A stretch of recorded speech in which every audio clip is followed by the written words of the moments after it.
Perhaps we need some outside universal threat to make us recognize this common bound.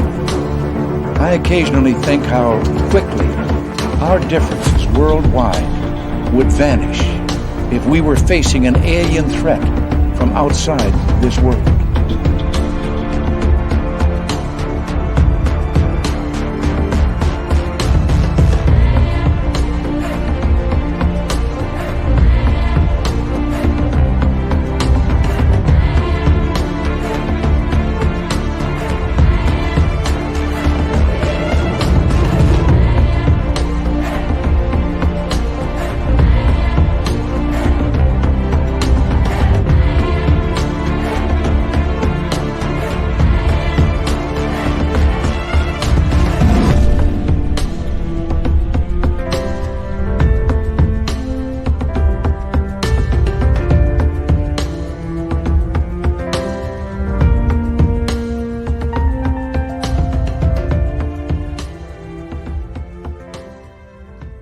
Who's ready to get all paranormal and spooky with me?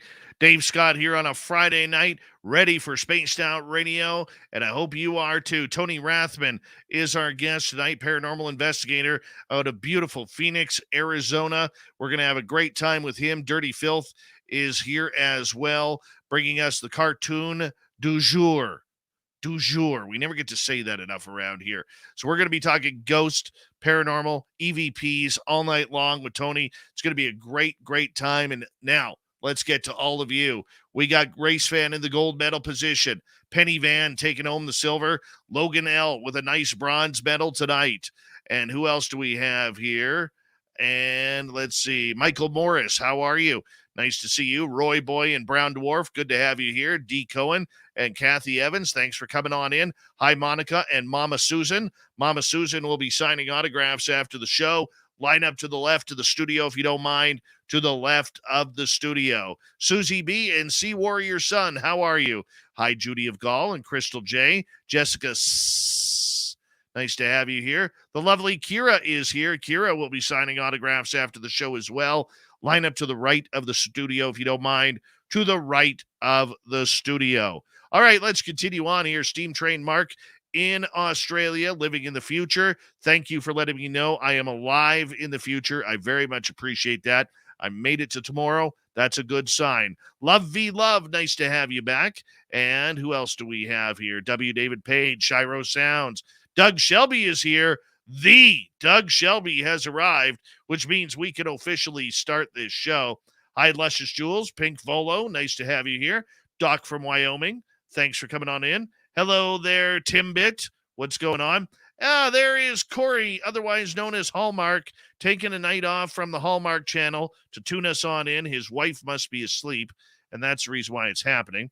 Eli McGinnis, Crave Dog Ollie, good to have you both here. Robert Lamoth at Space Exposure, nice to see you. Hi, Maggie from Australia. Hi, Sandra. Hi, Sandra. Hi, Sandra. Dirty Filth's in the chat room. So is Jenny. Love you, Jenny. Lily Pond, nice to see you. Michael Fontaine, nice to have you back. And Louie, how you doing, bud? Hey, Louie, can you give me a phone call tomorrow, if you don't mind? I need to talk to you about something off of the show. And so let's chat. Hi, Chris. Teen, what's going on? Thank you for coming on in. And who else do we have? Derek Ning, how are you, man? Good to have you here. And who else is joining us? Let's take a look here. Hip Hop Sec Ops, how are you? Richard Elmore, good to see you, my friend. And let's see here. KJWBR, welcome to SOR Chat. Jerry O'Brien, Pyromedic, good to have you both here. And Midwest Night Watchers, Sage Necro. Wow, it's been a while. Yeah, you haven't been here since before I cut my hair. Gorgeous. Larry Schulte, how are you? Hi, Pam Harris. Thank you for joining us. And we are caught up. Oh, hi, Sandy B. Welcome to SOR Chat.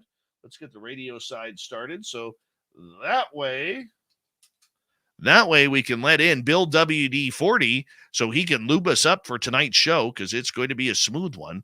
We always want a smooth one with Bill WD-40. Yeah, we do. All right, there he is. Hi, Bill WD-40 over in Spreaker. He's gorgeous, that man. gorgeous Bill WD-40. All right, we got 30 seconds before we're going to launch. Tony Rathman is our guest. Hi, Kim Stanley. Good to see you. And the super chat is open. It's a wonderful way to support what we do on this show on a nightly basis. And of course, if you want, do some shopping at our website, spacedoutradio.com. We got a plethora of really cool stuff there for you. T-shirts, hoodies, runners, underwear. Yep, even things for your dog. That's what we do around here. So it is that time of the night where I ask all of you a favor. Get your horns up. Let's rock. Here we go.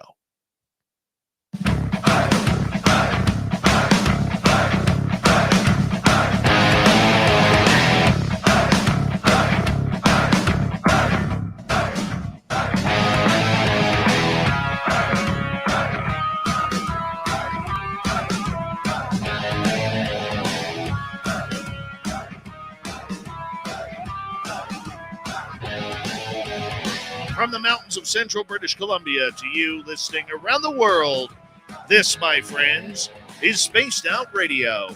I am your host, Dave Scott, sitting in the captain's chair of SOR headquarters. We welcome you to tonight's show on our terrestrial affiliates around North America, digitally on Odyssey Radio, TalkStream Live, and KPNL. All of our archives are free. Join us at youtube.com/Spaced Out Radio. Do old Davey the favor, hit that subscribe button. You can follow us on Twitter at Spaced Out Radio, Instagram at Spaced Out Radio Show, and on TikTok at Spaced Out Radio. Our website, spacedoutradio.com. We have a plethora of features for you, including Rocking Out to Bumblefoot, Read the Newswire, check out our swag as well. Tonight's show is brought to you by Chive Charities. Help make the world 10% happier by visiting Chive Charities today. You can find them on our website. We are going all paranormal tonight. Tony Rathman from Phoenix, Arizona is here to talk about the ghosts around Arizona and how to communicate with them. Then in hour number 3, we're going to head to the swamp. Swamp Dweller's back with another spooky story. Tim Senor then jumps in for the UFO report. If we got time, we'll take care of some funny news as well. All right, let's have some fun tonight. Tony Rathman is the founder of Entity Voices Paranormal Investigations, located in Phoenix, Arizona, and has spent more time than the last decade discovering the truths about spirits, entities, and life after death. Tony has led professionally and operated paranormal investigators into some of the darkest corners of Arizona and just about anywhere he travels, including private homes and business investigations, haunted historical locations, haunted hotels, and even traveled throughout the country and abroad seeking an understanding to paranormal phenomena. He specializes in spiritual communication through both EVPs and ITC, otherwise known as instrumental trans communication. We're going to learn all about this tonight and some of Tony's favorite hauntings. Tony, thank you so much for being on Spaced Out Radio tonight, my friend. First time to have you on here. It's always a good time when we got a newbie. Thank you for joining us. Absolutely, Dave. It's a pleasure to be here. All right, we're going to get to talk some serious ghosts tonight, my man. And, you know, some of your favorites going on through 2022 and everything. But let's learn a little bit about you, since you're new to our audience and new to myself. What captivated you about the paranormal field? What led you to this direction? My wife. It's literally that simple. Years ago, when paranormal shows started coming out, reaching television, she was fascinated by them. And she'd always say to me, come over here, you got to watch this. Well, I would literally last about 3 minutes. And I would say, you realize this is television. This is for entertainment purposes. I said, none of this is true. And I'd walk away because I didn't believe in any of it. I didn't have any experiences. And what got me into it was she kind of tricked me on Valentine's Day. And we would normally go to a resort, you know, kick back on the weekend, have drinks, swim in the pool. It's Arizona, so even in February, you can go swimming. But she says to me, she says, I want to do something different this year. I said, okay, what do you want to do? She goes, I want to go ghost hunting. And I was like, oh, you're kidding me. So I'm thinking, well, I have two choices. I can take her or I can have her mad at me until next Valentine's Day. So I took her. Had no idea where to take her. Had no clue. So I looked up on the internet, found a place in Phoenix that had supposedly a history of hauntings. So I thought, okay, I found a place. I booked it for the weekend and thought I'm done. And then I thought, wait a minute, no, they're using equipment. She's going to need something to investigate with. So at that time, I bought her a real inexpensive digital recorder, night vision camera, and an EMF or electromagnetic frequency reader. And I thought, okay, now I'm done. So we went and I played along. I played the nice husband that was trying to get her to enjoy her weekend. I asked questions during the investigations we did each night, but it wasn't until we got home and she went through the photographs, the videotape, the digital recordings. She was calling me over every 3 to 5 minutes. What is this? Where did this come from? Do you hear that? What's in this photo? What is this in the video? Took me about 3 to 4 months to try to dismiss it or debunk it and be able to come up with reasonable explanations for it. And I couldn't do it. And you were hooked ever since. Well, not quite that quickly. I said to her, let's go back and let's try it again.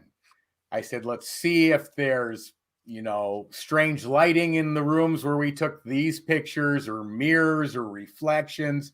Let's go where we got this voice on the recorder, see if we can hear anything coming from another room or, I was looking for reasonable and rational explanations for what was on there. So we spent another weekend there and we did it again. We came back with even more. And we kept going back and kept going back. This was almost 13 years ago. And the evidence just kept appearing. And I finally just gave up trying to explain it from a reasonable and rational explanation because I couldn't do it. And then we started hitting other locations to see if we could get similar evidence. And then we started hitting historical locations. We branched out through the entire state. Then we branched out to other states, Nevada, California, New Mexico. And it just, over the years, just spread further and further and further. So the fact that, you blame your wife for this now paranormal addiction that you have, you never had any experiences growing up. You never been in a haunted house or anything like that? I had experiences, but I dismissed them. My father was a physics and chemistry instructor. And so as a kid, anytime I asked, why is the sky blue? I would get answers like, well, the light shines through water vapor within the atmosphere that separates the light. The light gets separated, creates the blue look you think you're seeing. Everything was scientifically based. The paranormal did not exist with me growing up. It just wasn't something that, so I may have had some experiences now that I look back that I probably could have looked at differently, but I didn't. I went, well, that makes no sense. That's not on a scientific wavelength of how things work or explained. And I just flat out dismissed it. So here you are, your wife has all of this stuff that you've never heard before, maybe some voice phenomena on tape, photographic evidence that you can't debunk, how long did it finally take you to convince you that there was something a little bit more than this just being some sort of bogus reality television show? Probably about a year. I mean, we'd go out and we'd get additional evidence. I mean, we really lucked out on our very first investigation because we had photographs. My wife captured on video an apparition in the mirror. And when she turned around from the mirror, spun around with the video camera, it was standing under this arch. And then as soon as the camera focused on it, it literally shot across and disappeared behind a wall. And then, of course, when we walked over there, there was nothing there. But it was that experience that really initiated me enough to say, okay, let's try this again, and then again. And we investigated that first location to date over 50 times.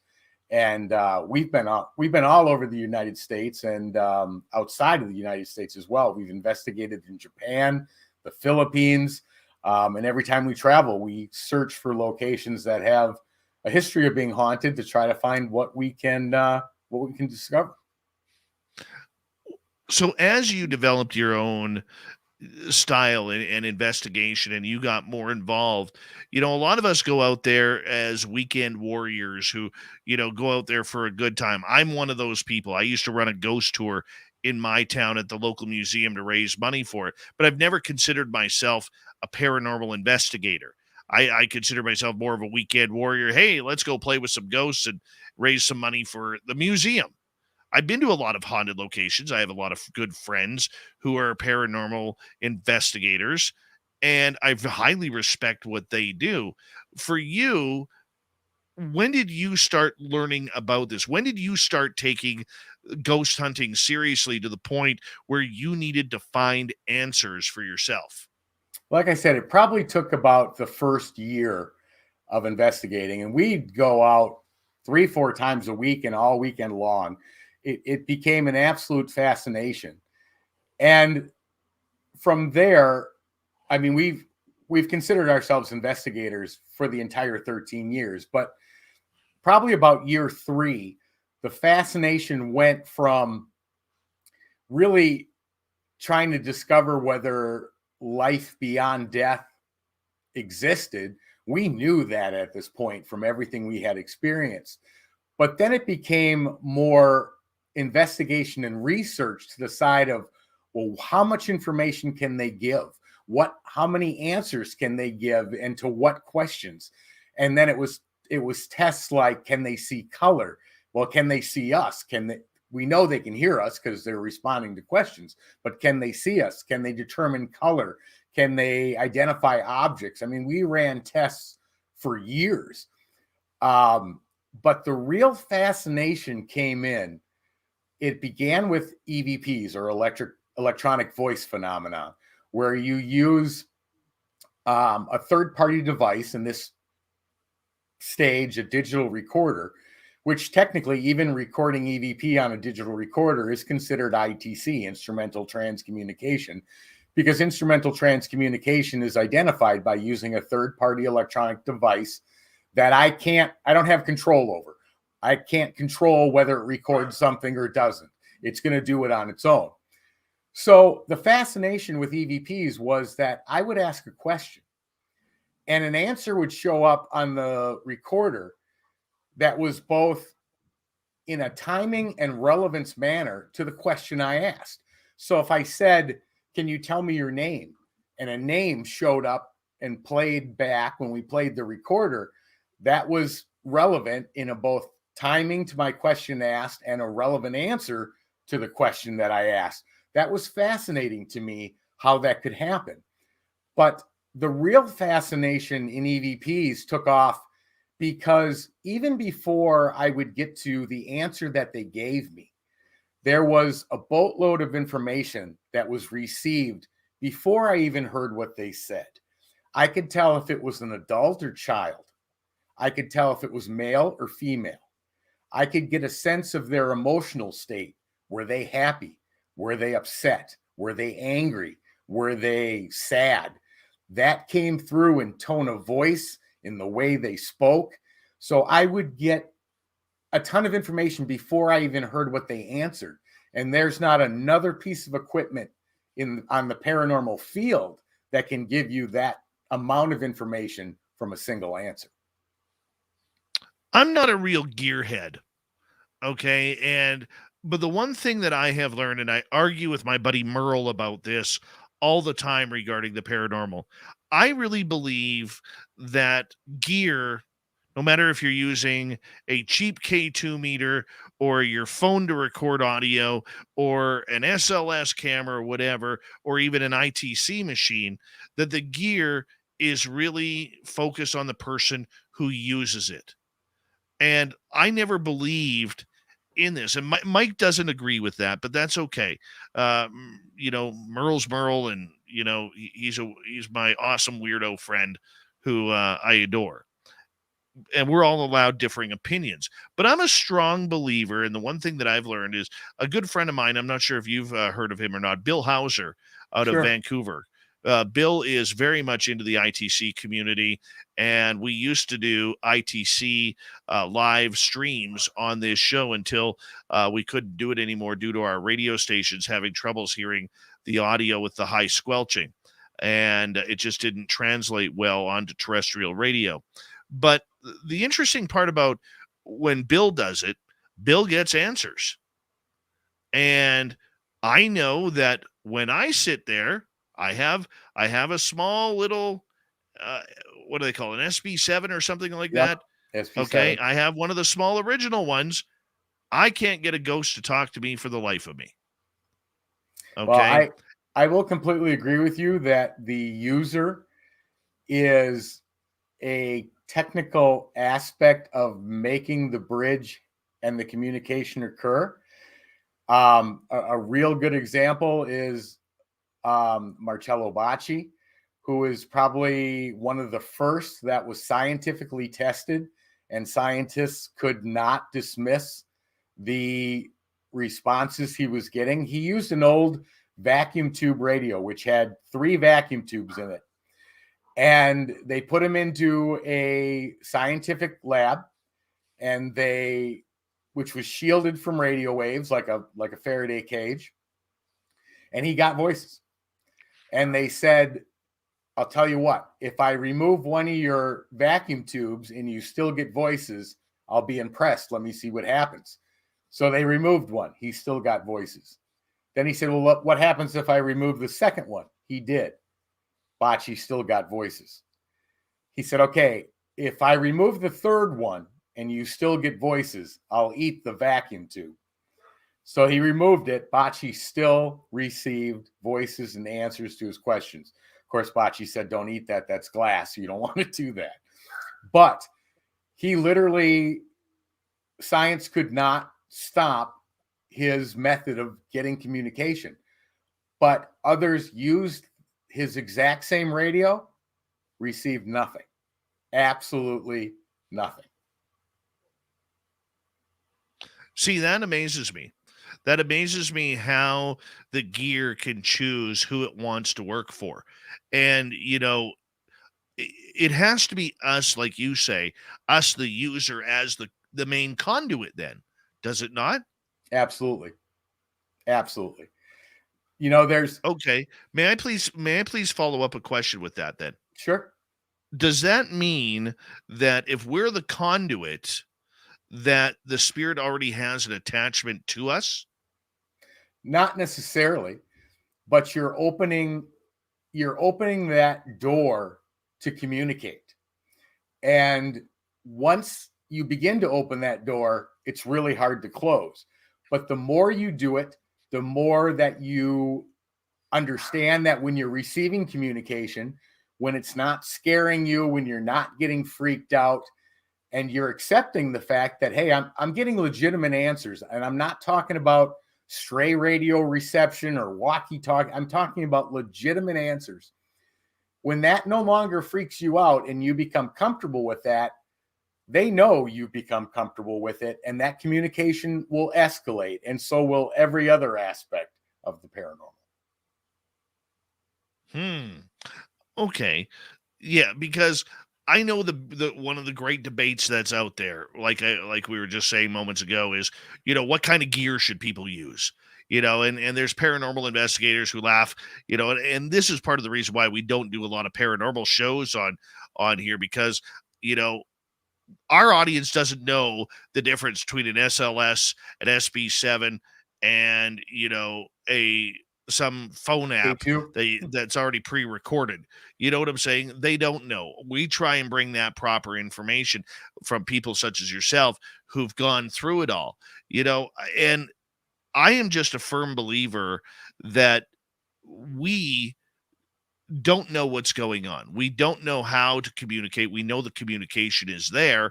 We don't know how it's happening, But Right. one way or another, we all have our own grandiose ways, whether it's being psychically connected or computer generated connected in order to have that communication. So the question that I have after that long spiel is actually this: when you are out on an adventure looking for spirits or trying to make communication, what sets you off knowing that you are actually getting some sort of answer back? I will ask a series of test questions when I first turn the equipment on. Test questions that you would not ever be able to get from a broadcast radio station. Things like my full name. I'll say, okay, if I've made a connection, I have spirits here and you're ready to communicate, say Anthony Rathman. And I'll get that. Full name, first and last. When I get that, I know there's no radio station out there giving my first and last name. Then I'll ask another question, something simple like, what color's my shirt? And if I get the right color, then I'll say, okay, thank you. I know you're here. And then I can start asking questions. How often are they telling you your name? Today, I can barely go 5 minutes into a session without hearing my name multiple times. Really? Really. They're all excited to chat with you. Every dead person out there. Well, the need for and the ability for spirits, entities, whatever you want to refer to it as, it's a consciousness. It's a disembodied consciousness that's no longer in the meat suit that we're in now. It has the ability to think. It has its free will. It's everything you are today without this physical body. And their ability to communicate is there. And electronics are a very compatible way for them to speak, because being energy, which they are, physics says energy can't be created or destroyed. Well, we as humans, if we literally, our energies just came from the physical body, and we get that from eating, from food, nutrients, we would be able to, if we were tired, we'd be able to eat a big meal. We shouldn't be tired anymore. But we're not. We're still tired, no matter, sometimes even more so after we eat. That tells you there's another energy source. That, to me, and again, this is just my theory, but that's your spirit. And that gets recharged in different ways than the physical body. And that's the energy that surpasses death. Okay, my next question for you, though, is are we just talking to dead people? Or are we talking to people who are also on different timelines, living their lives where we're the ghosts? Well, that's the most interesting thing about what we do, is that we cannot always identify who or what we're speaking to. So could it be spirit? It could. Could it be extraterrestrial? Could. Could it be multidimensional? Absolutely. There is no way to know for sure. You can ask and we get answers. Do we always get answers? No. They always don't identify who or what they are. But if you're talking about the means of communication that does not involve the throat, the larynx, the physical attributes of the human body, which of course must be being used, then yeah. Tony, I'm going to get you to hold on right there. We are going to go to break here at the bottom of the hour. Tony Rathman, paranormal investigator out of Phoenix, Arizona. We're going to find out some of his top ghost stories of 2022 next on Spaced Out Radio.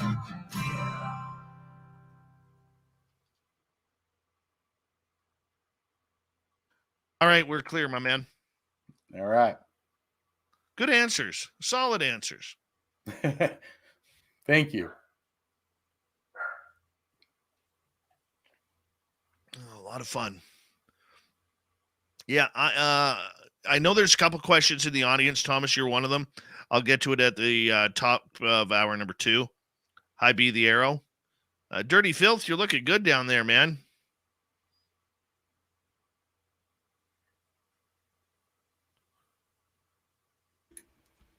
Thanks, Dave. I was on mute. I know you were. You're one hell of a Safer guy, that Dirty. way. Where's Blob tonight? Bob is downstairs with the gremlin, the gargoyle, and whiskey. You name the other two cats Gremlin and Gargoyle? That's what they are. Sweet. Would you expect any less of me, Dave? No. Well, maybe Boyle and Ghoul. Don't say it too loud, otherwise she's going to want 2 more cats. Oh, yeah. True. So, Tony, Dirty Filth here, he's our resident cartoonist, and he comes on almost every show. He's been working a lot lately, but usually he's here every show drawing a different cartoon for our audience each and every night. It adds to a little bit of flavor for what we do on the show on a nightly basis. That's awesome. He gets a lot of big name people out there in especially the UFO world who are constantly watching his art. Former fighter pilot Alex Dietrich, she is always retweeting his stuff. Brandon Fugel, the owner of Skinwalker Ranch, is a giant fan of Dirty Filths. And it all started right here. Yeah, that's awesome. Oh, he's a fantastic ambassador for what we do. Hey, Filthy, you got to tell everybody where they can get your book and calendar, my man. Excuse me.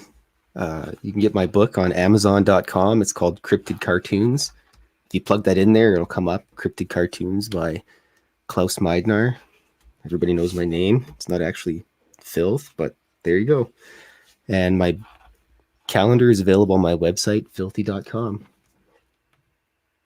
Yeah, it's pretty awesome. By And the if you way, show up in Vegas, I will give you drawings. Yeah, he's already prepared. Hey, you're in Phoenix, Tony. You should come up and join us for our Las Vegas fan party in May. Yeah. We're doing our second annual fan party in Las Vegas at the Golden Nugget, May 19th through 21st. And we're going to be having a bunch of special guests there, meeting up with our fans. And if you're in the area and you want to join us, man, come on up. I will definitely add that to my calendar. And that very well might be a very real possibility. Yeah, that'd be great. We'd love to add more paranormal people to it. That's for sure. Very cool. Yeah, we've got some paranormal people. We've got some cryptid people, including one who's addicted to the Hallmark Channel. Yeah, I'm talking about you, Wibbs, right there. Where's the Hallmark cartoon? See? And we've got a bunch of UFO people coming as well, and intuitive people. So we got a great mixture. We're going to do a live 6 to 7 hour YouTube show with all of our hosts on SOR getting to host for a couple of hours each. And it's something that we started earlier this year. We had a huge success, and we figured, well, let's do it again. Nice. So that's what we're doing. Awesome. Yeah. We'd love to have you there, man. Meet up and say hello. Yeah, that would be great. Yeah. Dave owes me a slice of pizza. I do owe you a slice of pizza. Thanks, Dave. Yeah. No problem. I like Kurt here. He says, looking forward to getting my free Dirty Filth calendar at my insurance company handed out throughout the United States. Stephen Clark, it would be awesome to go to Vegas and join us. You should do that. That. I want to say a big thank you to T2E, Thomas, and Vaughn for the amazing super chats tonight. Very much appreciate the love and support that you guys are giving us here on Spaced Out Radio. Monica, we want you there bad too, my dear. We want you there bad too. And we are working on a hotel promo package right now with the Golden Nugget, so stay tuned. We should have some news on that very, very soon. Here we go with the second half hour, everyone. Dirty, I'm muting you.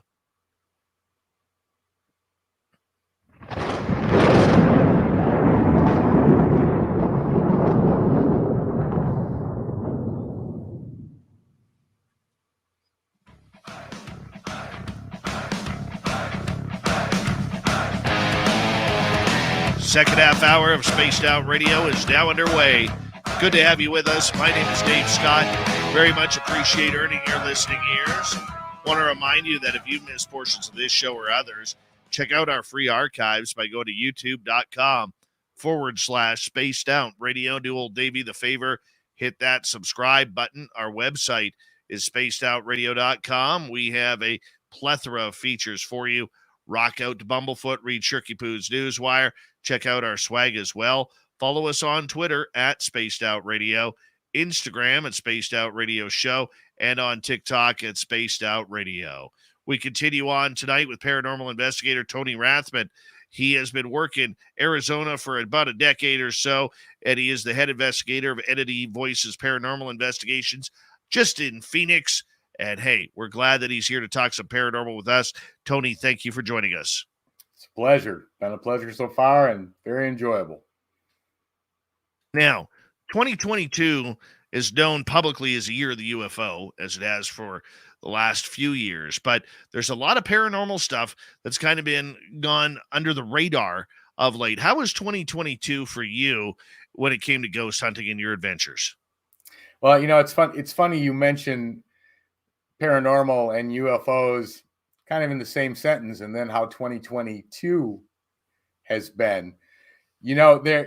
One of the things we've realized over the years is that there are some major crossovers between what people claim to be paranormal and what others may claim to be extraterrestrial or UFO related. If you take a look at some of the most well-known locations, the Conjuring House, most people know the story of the paranormal activity that occurred there, the introduction and the interaction with the Warrens, and the apparitions that were seen and the things that happened, which appeared to be clearly paranormal in nature. But I happen to be personal friends with Andrea Perrin and produced some of her shows for her. But she has talked thousands of times that paranormal activity wasn't the only occurrences happening at the farmhouse in Rhode Island. UFOs were seen overhead, strange activities going on. You take a look at Skinwalker Ranch. I mean, they don't know exactly what's happening, but they've had occurrences of what seems again like both. And if you talk to people who have had UFO encounters, or and they've had communication, these extraterrestrials can communicate without moving their mouth, but yet they're hearing what they're saying.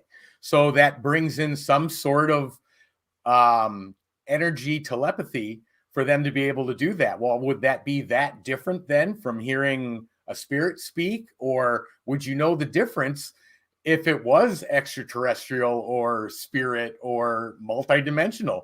So that crossover actually plays a huge role in both sides of the field, including probably cryptids and multidimensional beings and who knows what else. But from a paranormal investigator or research side, do we have all those answers? No. And anybody who tells you that they know, they're lying, because we don't have the answers. That's why it takes everyone involved in the research to try and find those answers.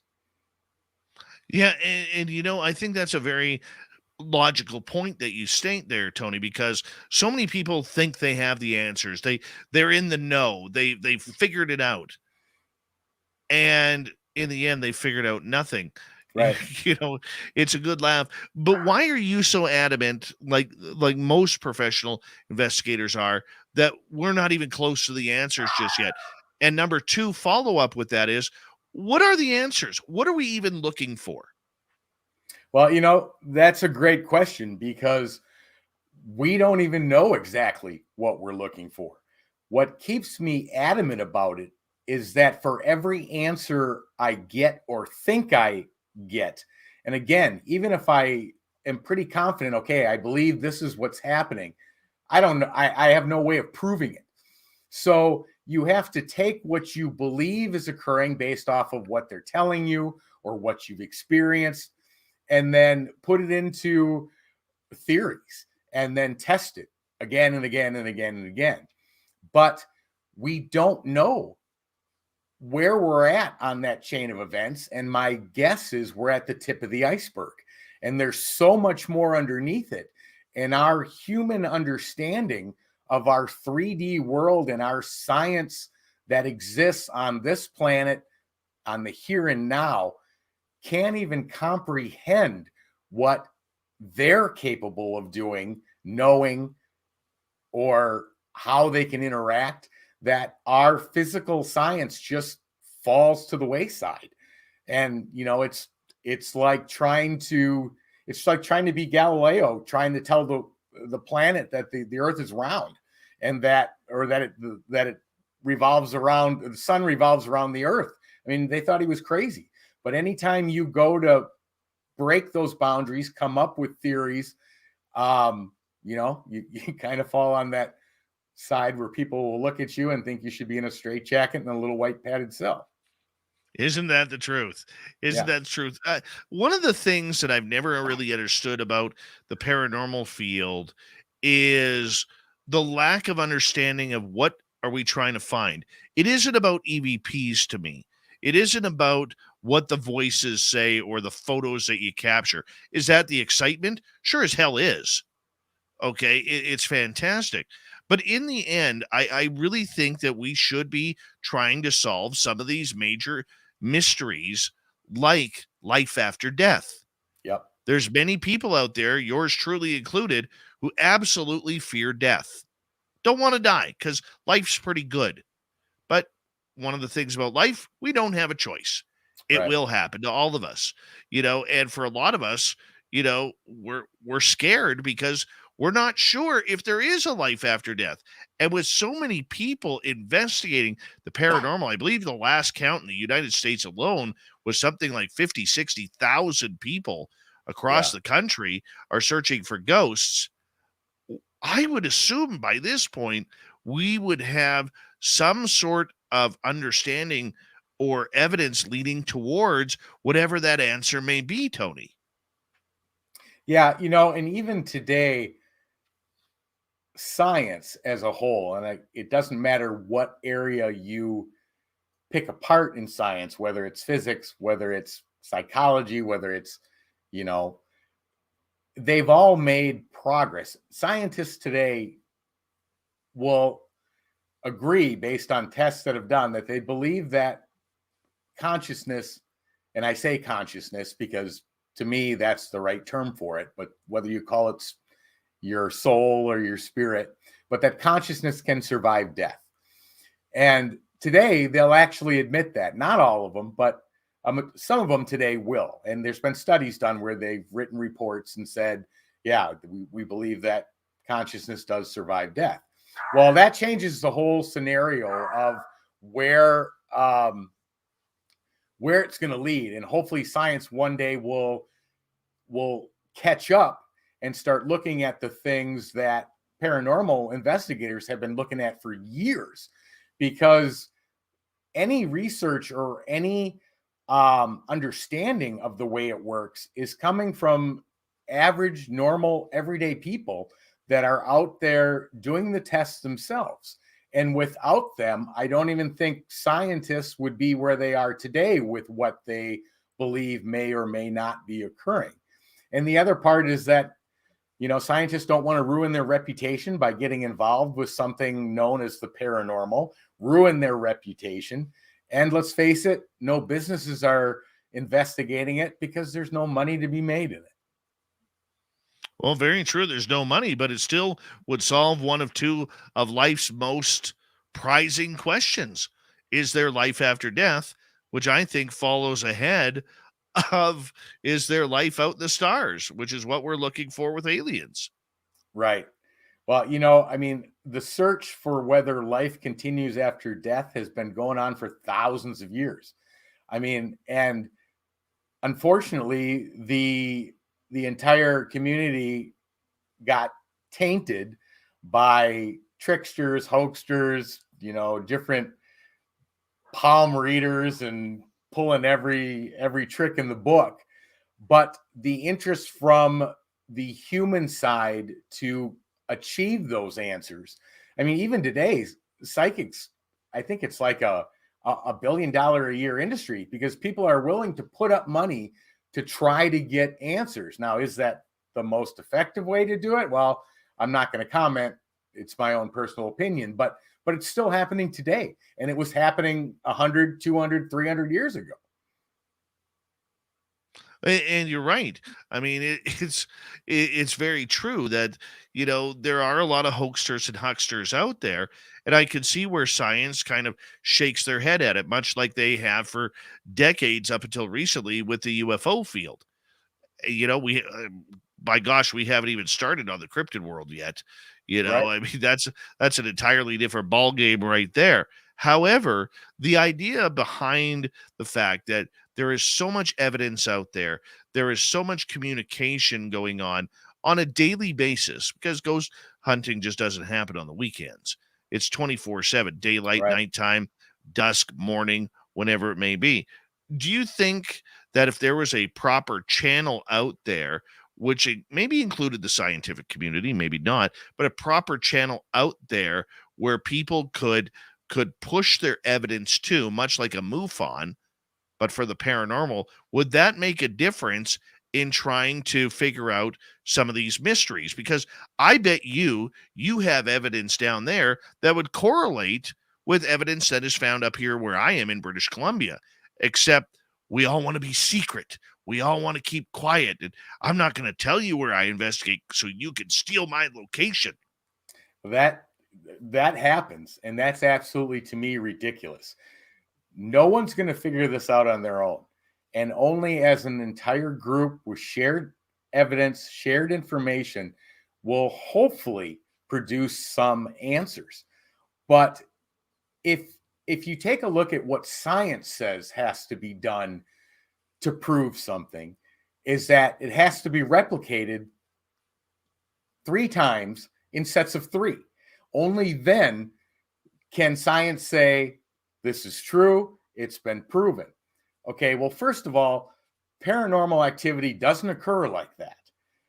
It doesn't occur every time you ask. If it did, we wouldn't still be asking these questions, because we'd have the answers already. But it does occur in fashion similar, regardless whether you're here in Arizona or in New Jersey or in Canada. People have the same experiences with similar results. It is placing those pieces together which will then paint a bigger picture of what's happening. So I agree with that completely. Yeah, and it would be nice to have some sort of database, because I think right now, like, I know what's happening here in British Columbia is there are a couple of groups that are trying to tie down locations, Yeah. saying, and sign these bogus contracts saying, hey, by the way, any other group is not allowed to investigate here. And they're using the excuse that we don't want our scientific experimentation and investigation to be tainted by other groups. That's what's happening. That's exactly. And I've seen that happen time after time. But those are not real paranormal researchers. Those are people that are looking for the wow moments of people to give thumbs up and likes on posts, and the real research side of it completely falls away. So is what's holding back the paranormal field more ego than actual investigation? Yes, absolutely yes. Ego is the worst enemy in so many situations. In the paranormal, it is absolutely detrimental, because nobody's going to figure this out on their own. And it's a question, like you said, everyone is asking and wants to know the answer to. All right. So let's hear one of your favorite investigations from this year. Let us know what happened. Well, I think my all-time favorite was the Diplomat Hotel in Baguio City, Philippines. This place has a reputation that is just phenomenal. I mean, anybody who lives in Baguio City, who knows of this location, anyone in the Philippines has heard of it just because of the stories that have circulated over the years. But it was originally a retreat house for monks and nuns. And it sits about 10,000 feet up on this mountain, overlooks this valley, and absolutely beautiful location. Now, it was still a retreat house for the monks and nuns during World War II when General Yamashita came in, took the building over as an army headquarters, and he beheaded all the monks and nuns that were in it. So the history of it didn't start out well at all. They were all beheaded. Then, of course, there was fighting that went on during the war. You had Japanese soldiers, you had American soldiers fighting. So lots of deaths that occurred during that time too. And then they turned it into a hotel, the Diplomat Hotel, and they had all sorts of problems with people committing suicide and all sorts of other things. So that's kind of a brief history of it. But this place, we had to get written permission from the mayor to get in to do an overnight investigation. It was just my wife and I, only two people. The security guard wouldn't walk more than 6 feet from his booth towards the building, which was probably 100 yards, 200 yards away yet. He said, that's as far as I go. Sun's down, that's as far as I go. We went in there. We could hear them speak. There is no neighbors. There is no nothing. The building is gated behind 20-foot gates. No one's walking around. No neighbors are close enough to hear. Plus, it drops off this huge cliff. We walked in there. We could hear them speaking with our own ears. Now, it was raining, and that water hitting the roof, and it was coming down a couple areas of the walls and trickling into streams that were flowing out tunnels on the inside. That created a white noise background, and I think that helped them amplify their voices to where we could hear them with our own ears. But I have a video segment of my wife asking about 5 questions in a row, and we could hear them answer. I even repeated one of the things they said at the end, but then we played back the recording, and they are all there. You can hear them speak as clearly as I'm speaking now. When you go into an EVP session, what are you hoping for in that situation? It depends on the location. It depends well, on let's whether... take the location. Let's take the location you were just at in the Philippines. Okay. What we wanted to know, and we chose this location specifically because of the tragedies that we knew occurred. So one of the real research questions we wanted to find out was, can we get EVPs in more than one language? Can I get them in different languages? Now, the good part is that my wife speaks Japanese and Tagalog, which is the native language of the Philippines, as well as English. Me, I only speak English, so luckily I have her with me. But we were able to receive EVPs in English, Japanese, Tagalog, and Latin. And at first, we didn't even know it was Latin that we were hearing until somebody told us that's Latin. They couldn't tell us what was said, but they did tell us it was Latin. We're thinking, where did Latin come from? Well, the monks probably spoke Latin. Very intriguing. And the answers that they were giving you, what were they talking about? Well, the first thing my wife asked is, are you trapped here? And the answer they gave was not the baby. Okay. Not sure exactly what that meant, but they were somehow stuck there. At least that's what they said. Then she asked if they needed help. They said yes. My wife asked, what happened to you? They said tortured, beaten, there was one other thing after that I can't remember. Oh, no, when she asked why they were, or were they feeling, oh no, she asked if they were upset and did they miss their family. And they all said yes. We have multiple voices saying yes. And then one of them said, especially, and he gave a name, I can't remember what name it was, but he said he has a wife and children. And it just kept going on and on and on. So, I mean, from a timing and relevance standpoint, the responses were relevant to the questions she was asking.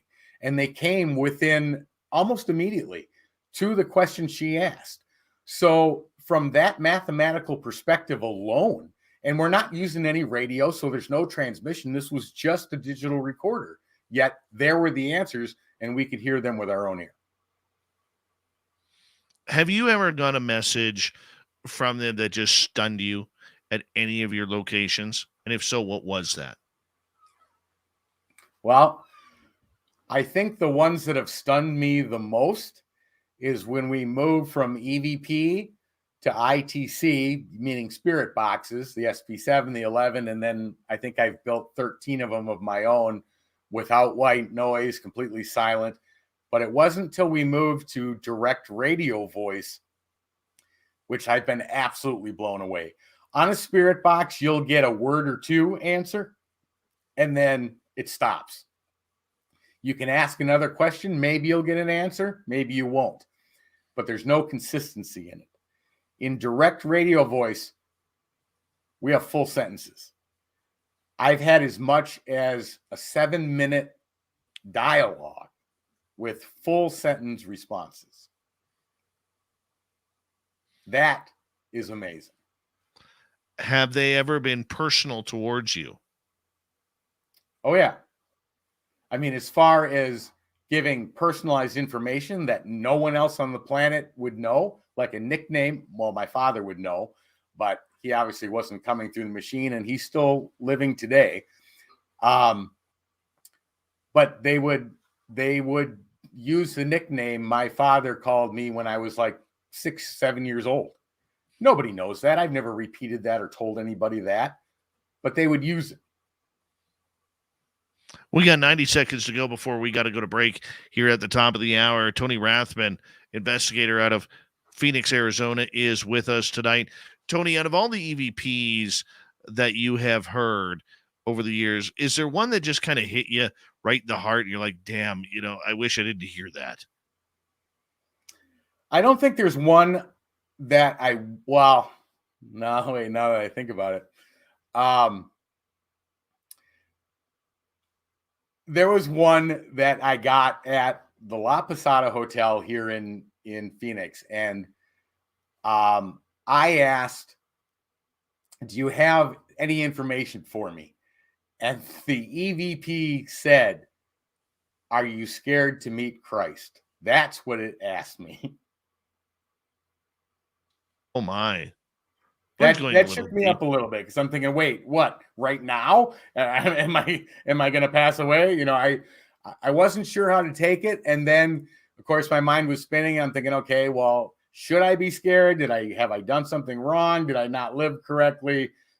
So many questions rattled in my head as to why that would be said. No kidding. You know what, Tony, I'm going to get you to hold on right there. We will get to some audience questions at the turn of the second hour here coming on up. Tony Rathman is our guest tonight on Spaced Out Radio. He's from Entity Voices Paranormal Investigations out of Phoenix, Arizona. And we're going to continue the paranormal talk, ghost stories, and more when we return on Spaced Out Radio right after this. Stay tuned. We got a second great hour with Tony coming on up right after this.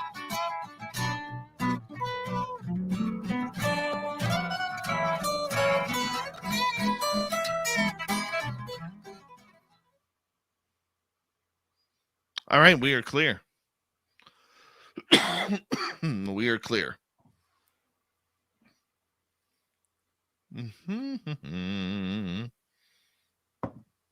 All right, Dirty, how you doing down there? What are you working on? Those chainsaws? Flaming chainsaws, Dave. Flaming chainsaws. Yes. Well, would you look at that? Why would you have a regular chainsaw when you can have a flaming chainsaw? No, this is very true. Very true. Tony, we got about 5.5 minutes here. Filth will take over here. And Dirty, don't forget to let everybody know where they can find your booking calendar. I promise I won't swear, Dave. Oh. Yes. The calendar is available at filthy.com. And my book is available on Amazon. It's called Cryptid Cartoons. Geez, I guess I could show everybody that is on the interwebs. Oh boy, there's that ugly ring light. But yeah, go to Amazon.com, Klaus Meidnar. Just look up Cryptid Cartoons. It's the first thing that shows up. You can even plug it into Google. So, yes. And, or you could just go to filthy.com and pad the meters on there. That'd be nice. It's always good to pad the meters. Everybody's gone. Yeah, where is Bomber? She's probably got a hot date or something. Or abducted by aliens. I'm going to go abducted by aliens. It's always a solid choice. You know what, Joe Monk? You'd think like Elon Musk guy would have made flaming chainsaws. Well, he made his blowtorch for people to buy. What if the flaming chainsaws... Oops, that's not what I need. What if the flaming chainsaws have a blowtorch inside of them? Great. If anybody patents that and uses it, send me a coupon for a pizza. We'll call it even.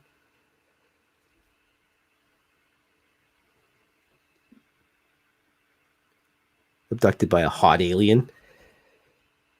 You know, all the stories of people that say they got abducted by aliens, and I mean, how come it's never like an ugly alien or something? They just want to hang out and, you know, not everybody has to be like Captain Kirk or Riker and bang all the aliens in the universe.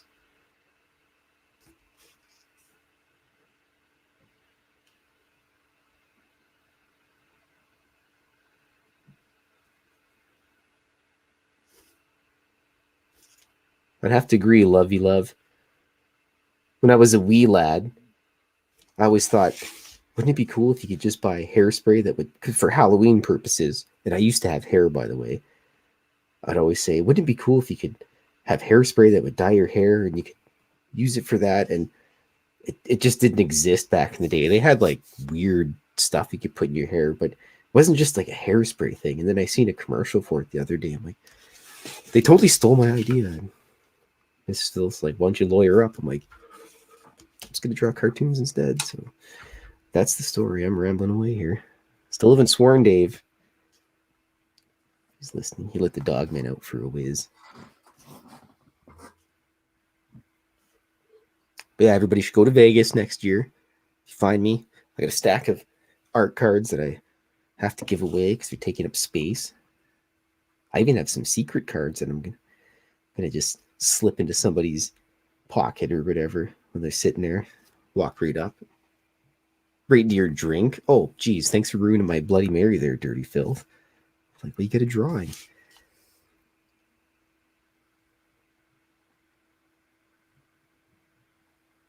Hi, Tony. How's your night going so far? Going good. Going real good. Excellent.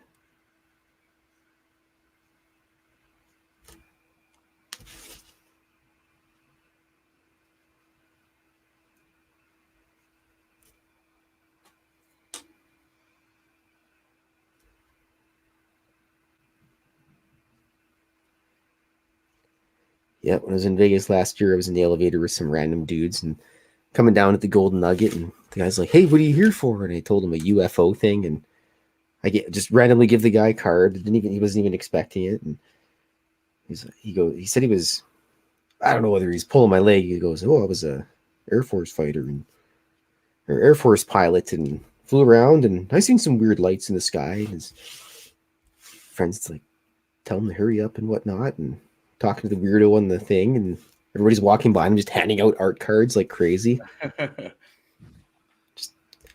Yeah, I do that anyways when I. Hello, Dave. We got about a minute, guys.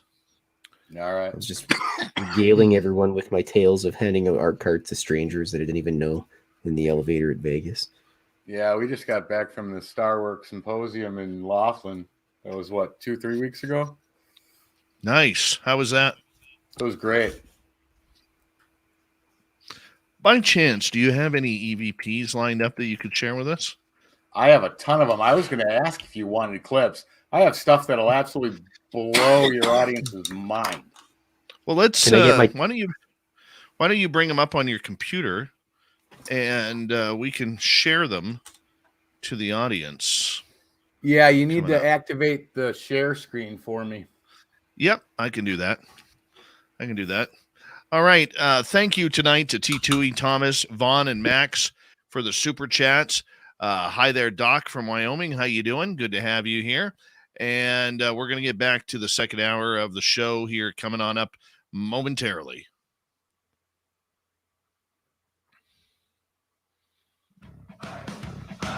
You're listening to Spaced Out Radio with Dave Scott. Follow Dave on Twitter at Spaced Out Radio and on Facebook, Spaced Out Radio Show. Hour number 2 of Spaced Out Radio is now underway. Thank you so much for joining us. We very much appreciate earning your listening ears wherever you are on this beautiful planet we call Earth. Hello to everyone listening in on our terrestrial affiliates around North America, digitally on Odyssey Radio, TalkStream Live, and KPNL. All of our archives are free. Join us at youtube.com/Spaced Out Radio. Do old Davey the favor, hit that subscribe button. The Desert Clam has set the password for tonight in the SOR Space Travelers Club.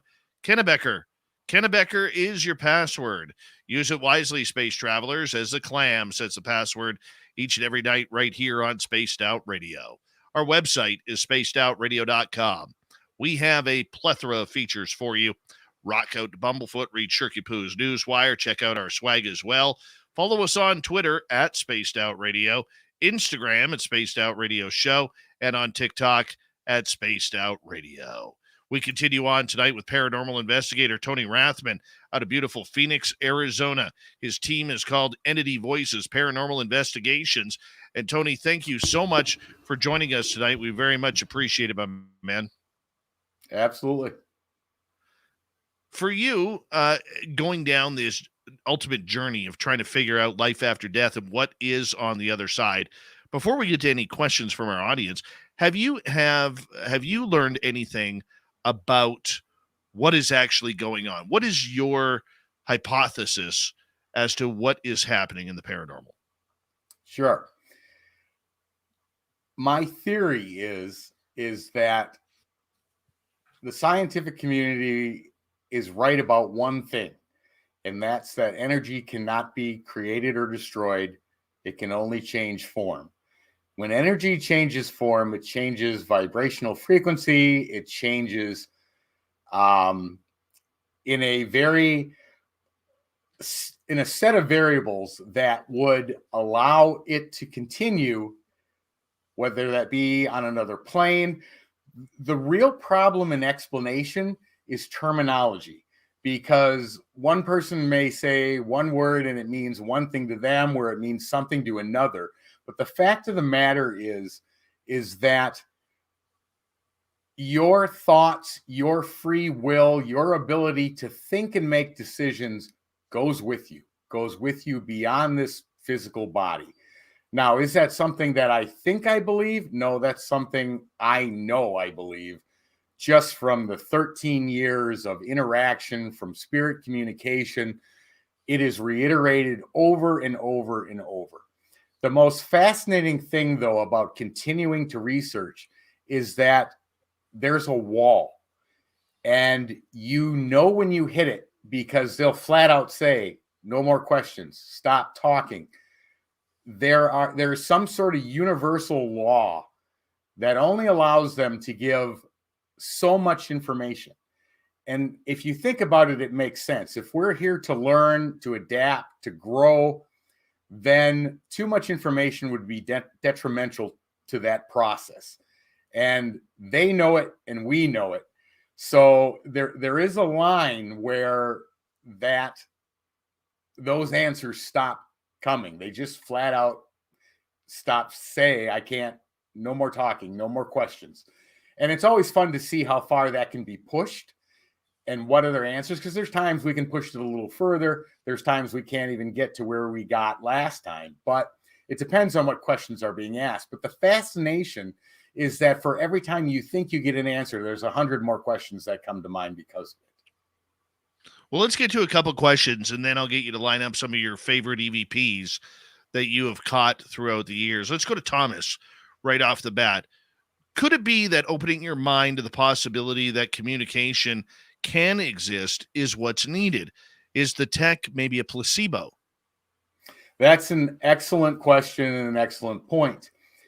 And we've literally heard Spirit say that in order to really evolve the communication, you need two things: an open heart and an open mind. And that's come through many, many times. And when we ask them, because certain paranormal investigators will always go into places and say, when did you die? When they respond to us, their answer is, we're not dead. How are we answering you if we're dead? And that makes perfect sense. So the open heart and the open mind, being the person doing the investigation and developing the communication, absolutely. It's what's up here, what you're willing to open your mind to and believe, that facilitates that process to grow and evolve. All right, let's get to another question here from Donna. What energy ghost mind speak to you and watch while you're asleep? What energies do ghost mind speak to you, and does it happen while you're sleeping as well? Well, what I can tell you is that it doesn't matter whether you're sleeping or not. Now, there's lots of people that claim that spirits will give you certain dreams, pass information to you in your sleep, because your conscious mind goes to sleep and your subconscious continues to function. And would it be difficult because the energy of the brain is electrical? Would it be easy for them to send signals that would put those thoughts and ideas into your head? Absolutely, it would. But I can tell you it happens when you're awake. It can be 2:00 in the afternoon. They can see you. They can watch you. They can know what you're doing. Is it because we're not paying attention to them that we're not seeing them or hearing them in the mornings or in the daytime? No, my personal theory on that is because the way that our human body is constructed, when we're talking about our vision, we can see visible light, but we can't see infrared. We can't see full spectrum, and we can't see about 5 other light sources within that range of light. We can only see one of them, visible light. And so that restricts us from seeing them. Our hearing goes from 20 hertz to 20 kilohertz. They're speaking above or below that, and our physical body literally confines us to our 3D world here and now. All right. Let's get to one more question, then we'll get to some EVPs here. And this comes from Loco Boy. Do you have any ghost animal stories that you've ran into? I do. When I was young, I asked for a dog. My parents gave me a golden retriever. Got him when I was about maybe 11, 12. Great dog. Then I went off to college, and he got very, very ill, and my parents had to put him down because he was in rough shape. But he used to walk across our kitchen floor, and you could hear his nails and his pads of his feet walk across the floor. He'd go to our back door, and then he'd lie down next to the door, and he'd make this moaning noise when he lied down. Well, after the dog had been put to sleep, my parents were sitting in the living room and they heard him walk across the floor, lean up against the door, which made a shutter sound, and then heard him moan as he laid down. So that's a perfect example of what you're referring to. All right. Well, you have a plethora of EVPs that you have stored on your computer here. And I would love for our audience to hear some of them and really get to know what an EVP means. So while you're loading that up, if you could double time it and maybe explain to our audience who doesn't understand what an EVP is. Okay, well, an EVP is an electronic voice phenomenon. So basically, you're running a recorder and you're asking a question, and you won't hear the answer. Well, at least 9 times out of 10, you won't. There are what's called the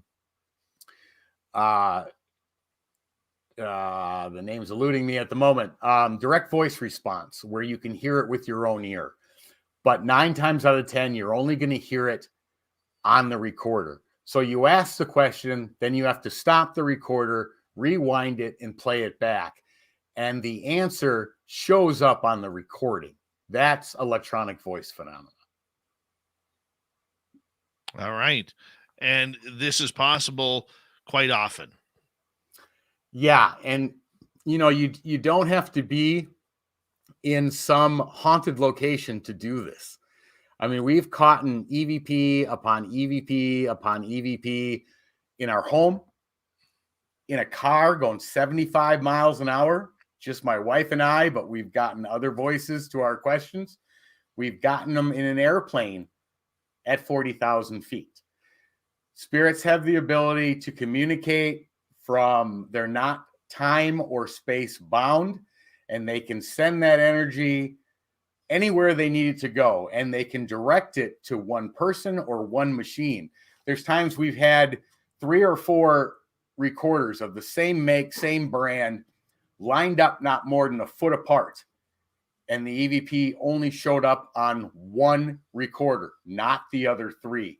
From a physics standpoint, from a natural sound wave, that's an impossibility. That sound wave would have permeated the mics of all 4 recorders and shown up on all 4 machines. Incredible. Incredible.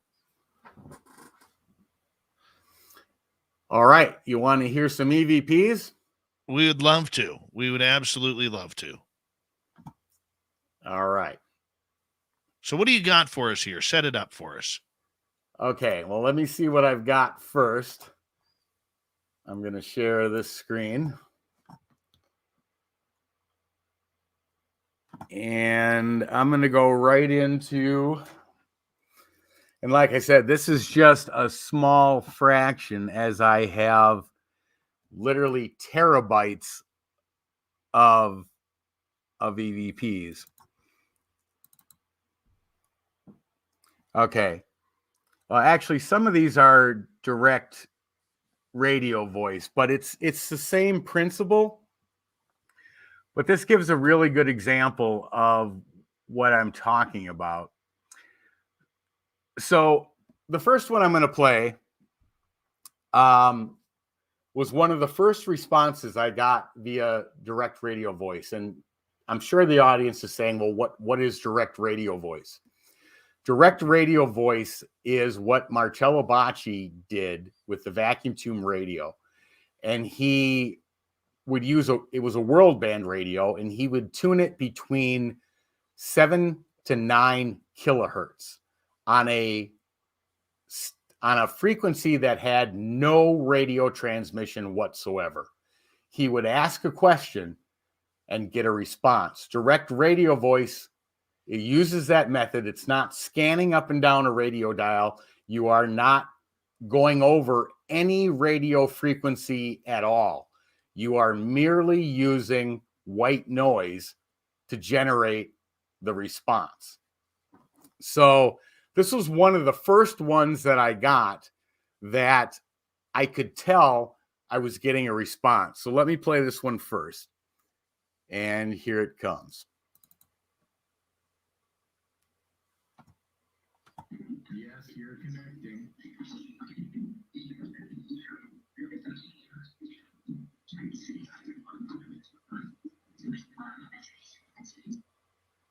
All right, Can did you that turn your Can you turn your volume up on that? It was really hard to hear for us. Well, normally it tells me to share the volume along with the video, and I'm not seeing that. Yeah, that is weird. That is weird. Normally there's a checkbox to share the audio as well. Hmm. All right, Wonder why. let me do it again and just Well, let's try that again. Oh, there we go. Okay. Let's play that again. All right, perfect.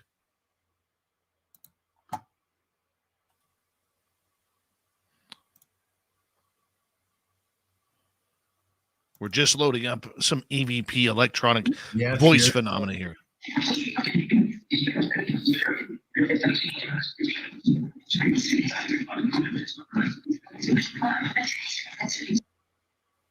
So this was coming out of white noise, and it's filtered white noise.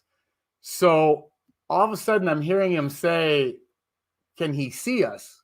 He can hear us. Can he see us?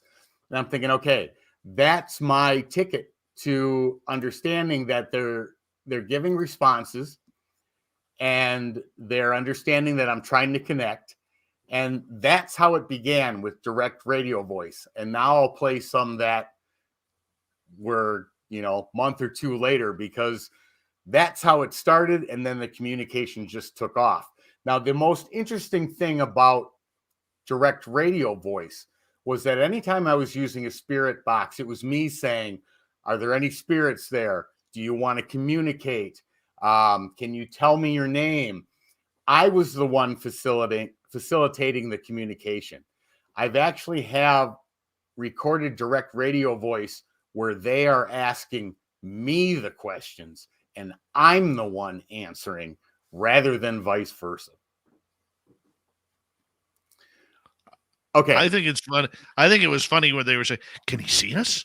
Can he see us? Right. I mean, it shows the intelligence. It shows that they think just like we do. I mean, they wanted to know, can he see us? He can hear us, but can he see us? Well, no, I couldn't. So we were talking about Marcello Bacci. Well, this was funny because my wife was asking questions to the direct radio voice method, and his name showed up. And I'm going to play that one now. Here it is. Sure.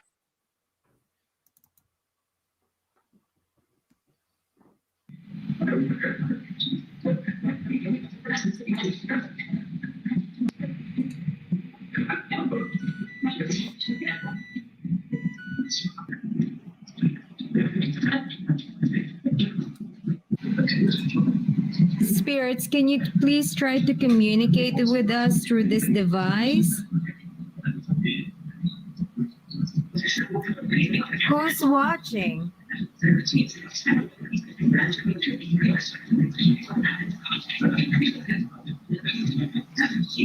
Bacci. That was clear. Do you understand the rumbling? Bacci, are you keeping track of what we're doing?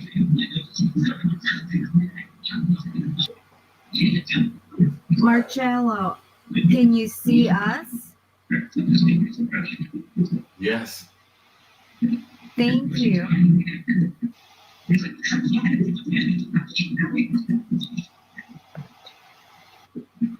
Marcello, you started this method. It's working. Can you please try to communicate with us?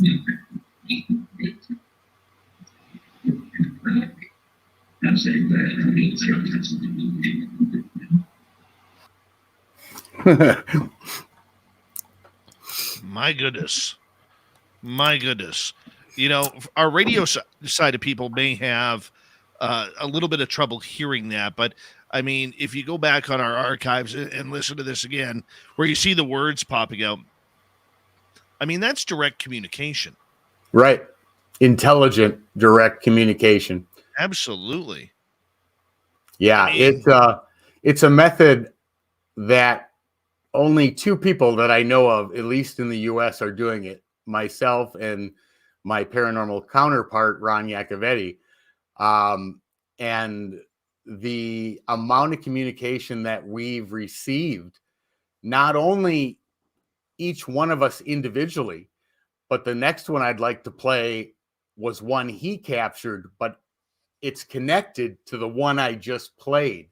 And the fact that he's in New Jersey and I'm in Arizona shows the fact that time and space is irrelevant to them. They can communicate back and forth regardless of distance or anything in between. Okay, we got about 3.5 minutes. Okay, well, I'll have just enough time for this one. So Perfect. here's this one.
Hey, Tony's my friend.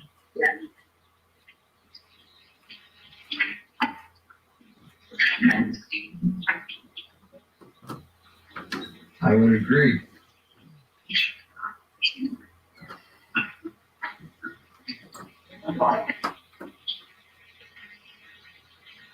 Can you say Entity Voices?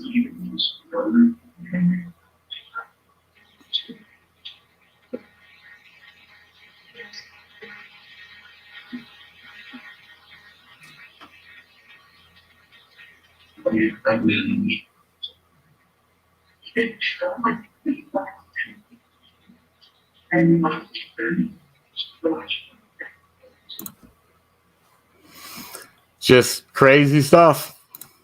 That is just incredible. Now, to our radio audience, it may sound like a lot of gibberish, but when you see the words that are actually portrayed, that are being said, it is pretty incredible to watch them. I mean, they almost seem on the other side as leery as can be. Like, what are you doing invading our side a little bit? Like, why are you here? Like, a lot of questions. Yeah, well, first of all, they're not used to it. There's been so few people that have been able to break that boundary of communication that it's not a regular thing. And it was funny because when Ron received them asking if I was his friend, it was like they were asking him, because he had been doing this for years. It was like they were asking him if I was okay to speak with. And when he said, yeah, he's my friend, my communication through direct radio voice just took off. I mean, literally overnight, just took off. That is ultimately awesome. Thank you. Ultimately awesome. It really is. And watching that program, I think all of us, watching on YouTube or Twitch right now are like, damn, we'd love to have that on our laptop. Love to have that. Play around with those toys. Those are the toys that we're looking for, Tony. Those are the ones we like. Tony, I'm gonna get you to hold on right there while we go to break here at the bottom of the hour. We have Tony Rathman for another 30 minutes talking ghosts, talking EVPs, and a little bit more here on Spaced Out Radio. He's from Entity Voices Paranormal Investigations out of Phoenix, Arizona.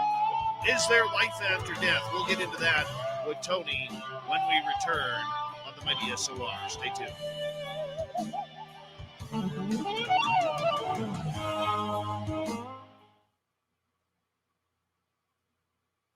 All right, we're clear. All right. There's some people in the chat room saying that they don't sound like EVPs. No, that's direct radio voice. There's a there's a big difference between EVP and direct radio voice. Yes. Man, this is flying on by, man. Yeah. Dirty, how you doing down there, buddy? Oh, just gonna put the ink works in now. Very important part. So it goes from an absolute blob to something that looks fairly decent.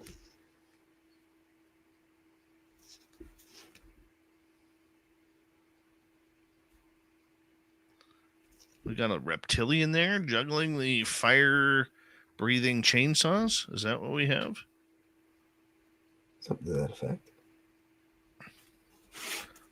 Hot damn there. Hot damn there.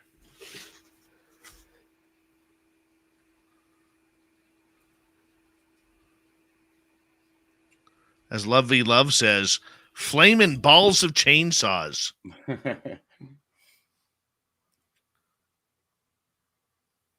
Hi, Nicole Sakich. What's happening? Welcome to the chat. Sakich. Beavis.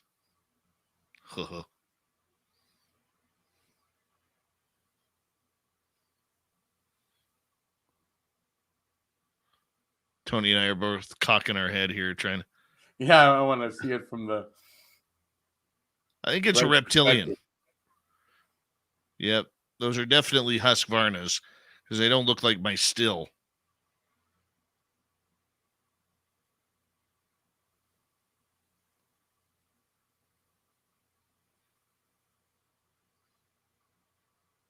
Mm-hmm.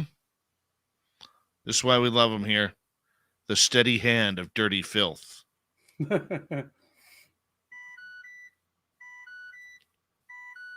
that your computer there, Tony? Yeah, your phone? Yeah. Sorry about that. That's okay.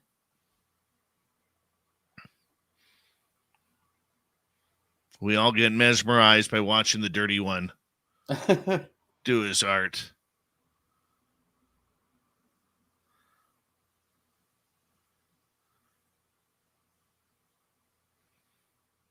Look at that concentration.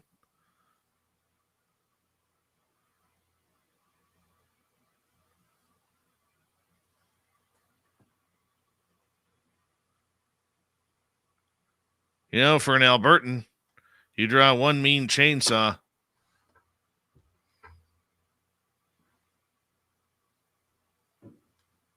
Yeah, it's definitely Husqvarna.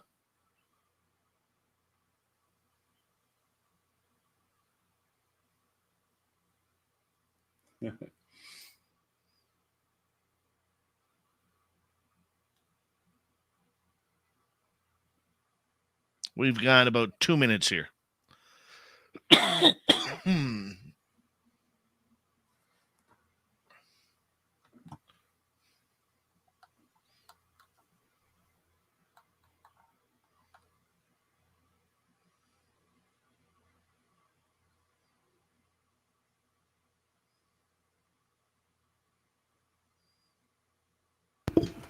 How about those big bushes there, Dave? Those bushes look filled with apples or pomegranates.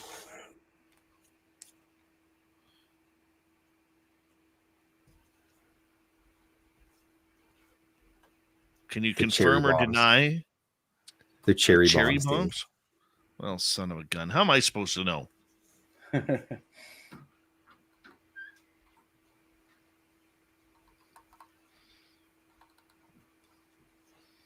Kira likes your big bushes. Thanks, Kira.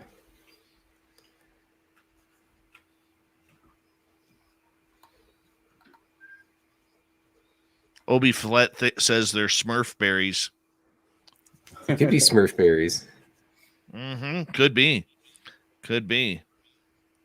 All right. I want to say a big thank you tonight to T2E, Thomas Vaughn, Max ×2, NorCal, Meaty Toes, and Aussie Rob for the amazing super chats tonight. Very much appreciate the love and support. Don't forget you can do your shopping at spacedoutradio.com. And put on your calendar May 19th through 21st, 2023. We're heading back to the Las Vegas Golden Nugget Casino and Resort for the second annual fan party. We want you there. We're going to be releasing names of special guests who are going to be joining us as well. You're going to love our lineup. Here we go with this second half of the show, everyone.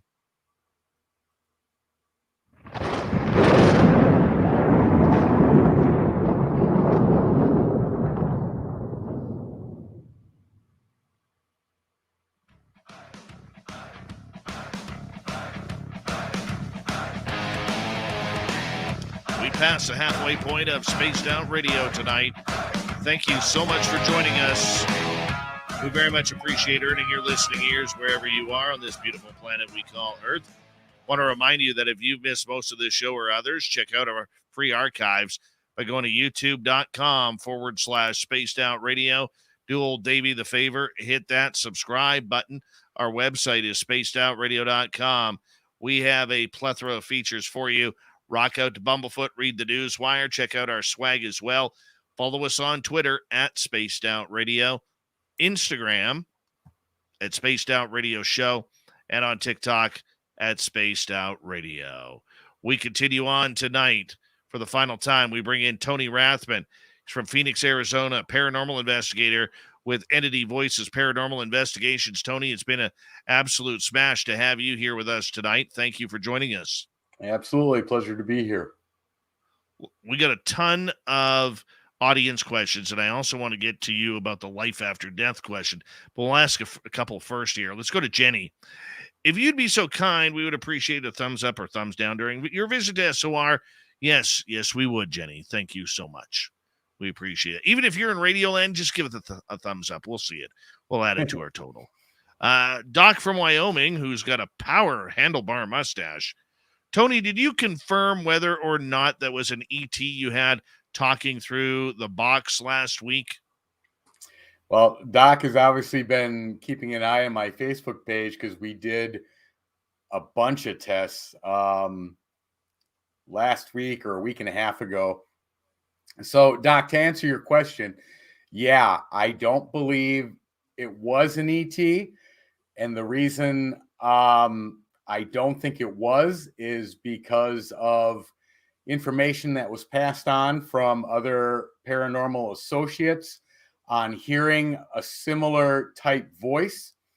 And the actual complication, I don't know how much I want to explain, but apparently there's these things called stations.